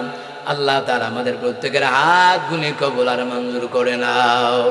আয় আল্লাহ তাআলা এর হাদিয়া লক্ষ কোটি গুণে বাড়াইয়া সোনার মদিনায় পৌঁছায়া দেন। আয় আল্লাহ তাআলা আমরা যারা হাত বাড়াইলাম আমাদের অনেকের মা বাবা দাদা দাদি নানা নানি পিতৃপুরুষ বংশধর যারা কবরে, কবরগুলোকে আল্লাহ তাআলা নূরে মুনাওয়ার বানায়া দাও। আয় আল্লাহ তাআলা স্টেজের মধ্যে অনেক মুরব্বী আলেম আছেন, মুরব্বীগণ আছেন, তাদের হায়াতের মধ্যে বরকত বাড়ায়া দেন। অসুস্থর জন্য দোয়া চেয়েছেন, আল্লাহ তাআলা শাফিআতে কুল্লি দান করে দাও। আয় আল্লাহ তাআলা চেয়ারে বসে আছেন অনেকেই, প্যান্ডেলে বসে আছেন অনেকেই, দাঁড়িয়ে বসে হাত তুলেছেন, সকলের হায়াতের মধ্যে বরকত দাও। মা বোনদের হায়াতের মধ্যে বরকত দাও। যে ঘরে বসে খাওয়া দাওয়া করলাম, এত সুন্দর মেহমানদারের আয়োজন আমার ভাইয়েরা মা বোনেরা করলেন, তাদের হায়াতের রিজিকে আলমে দন্দরতে বরকত বাড়িয়ে দাও। আয় আল্লাহ তাআলা এই মাদ্রাসার মাহফিলে, এই মাদ্রাসার মাহফিলে 1 টাকা থেকে যারা হাজার হাজার টাকা দিয়েছে, লক্ষ কোটি টাকার বরকত আপনি দান করে দেন। এই মাদ্রাসাকে উচ্চ মাকামের একটা মার্কাজ হিসেবে কবুল আর মঞ্জুর করে নেন। আল্লাহ তাআলা আয়োজন কমিটি যাদের দ্বারা পোস্টার হয়েছে, লাইটিং মাইকিং পেস্টন বেলারা হয়েছে, আল্লাহ তাআলা তাদের রোজে রোজগারে বরকত বাড়ায়া দেন, হায়াতে বরকত বাড়ায়া দেন, রিজিকের মধ্যে আল্লাহ আপনি বরকত বাড়ায়া দেন। এলাকার যাদের অভাব আছে দূর করে দেন, ঋণ থাকলে মুক্তি দেন ইয়া রাব্বাল আলামিন। আয় আল্লাহ তাআলা ইয়া পরওয়ারদিগার, এই মাহফিলকে আপনি কবুল আর মঞ্জুর করে নেন। স্বেচ্ছাসেবক ভাইয়েরা, ভলান্টিয়ার ভাইয়েরা অনেক কষ্ট করেছে, আল্লাহ গো বহুদূর থেকে আমার ভাইয়েরা রিসিভ করেছে। আমার ভাইদেরকে হায়াতে তৈবা দান করে দেন, কোরআনের কর্মীদেরকে আপনি হেফাজত করেন। গোটা বাংলার জমিনে, গোটা বিশ্বের জমিনে মুসলমানদের উপরে রহম নাজিল করে দেন ইয়া রাব্বাল আলামিন। আয় আল্লাহ তাআলা আমরা যারা হাত বাড়াইলাম, আমাদের জিন্দেগির তামাম গুনাহগুলি মাফ করে দাও। আল্লাহ অনেক মুরব্বীরা আছেন, অসুস্থ বিমারি আছে, হসপিটালে বাসা বাড়িতে অসুস্থ বিমারি আছে, আল্লাহ শাফিআতে কুল্লি দান করে দেন। আমার মা বোনদেরকে কবুল করেন আল্লাহ তাআলা। হসপিটালে বাসা বাড়িতে অনেক মা বোন, স্ত্রী পুত্র ছেলে মেয়ে সন্তান সন্ততি অনেকে অসুস্থ আছে, আল্লাহ শাফিআতে কুল্লি দান করে দেন। আল্লাহ আমার একজন চাচি দুনিয়াতে নাই, উনি মারা গেছে, আল্লাহ স্ট্রোক করে মারা গেছে। আজকে আম্মার সাথে অনেকক্ষণ কথা বললাম, আল্লাহ আমার চাচি দুনিয়াতে নাই, আল্লাহ গো ওনার কবরটাকে তুমি আপনি জান্নাতের টুকরা বানায় দেন আল্লাহ তাআলা। আল্লাহ অনেক মুরব্বী এই এলাকার এই সংগঠনের, ওই মাদ্রাসার এই এলাকার একজন ভাই দোয়া চাইছে, দুনিয়াতে নাই, দুনিয়াতে চলে গেছে, আল্লাহ তার কবরটাকে জান্নাতের টুকরা বানায় দেন। গত বছর মাইক লাগাইতে গিয়ে একটা ছেলে কারেন্টে আল্লাহ মারা গেছে, আল্লাহ তুমি তাকে শাহাদাতের দরজা দান করো দাও। আল্লাহ তাআলা যত মানুষ শাপলা চত্বরে মারা গেছে, ছাত্র আন্দোলনে মারা গেছে, 28 অক্টোবরে মারা গেছে, দেশের জন্য দেশের জন্য জীবন দিয়ে ইসলামের জন্য জীবন দিয়েছে, আল্লাহ তাআলা তাদের হায়াতে রিজিকে আলমে দন্দলতে আল্লাহ গো তুমি তাদেরকে জান্নাতের ঠিকানা দান করে দাও। তাদের পরিবার বর্গগণ যারা দুনিয়াতে বেঁচে আছে, আল্লাহ ধৈর্য ধারণ করার তৌফিক দান করে দাও। আল্লাহ যে ছেলেটা কারেন্টে লাগা মরছে, আল্লাহ গো তাকে আপনি শাহাদাতের দরজা দান করেন, তার পরিবারদেরকে ধৈর্য দান করার তৌফিক দান করেন। ওয়া সাল্লাল্লাহু তাআলা আলা আখিরি খালকি মুহাম্মাদিন ওয়া আলিহি ওয়া আসহাবিহি আজমাইন। রব্বানা তাকাব্বাল মিন্না বিহাক্কি লা ইলাহা ইল্লাল্লাহু মুহাম্মাদুর রাসূলুল্লাহ সাল্লাল্লাহু আলাইহি ওয়াসাল্লাম। আসসালামু আলাইকুম ওয়া রাহমাতুল্লাহি ওয়া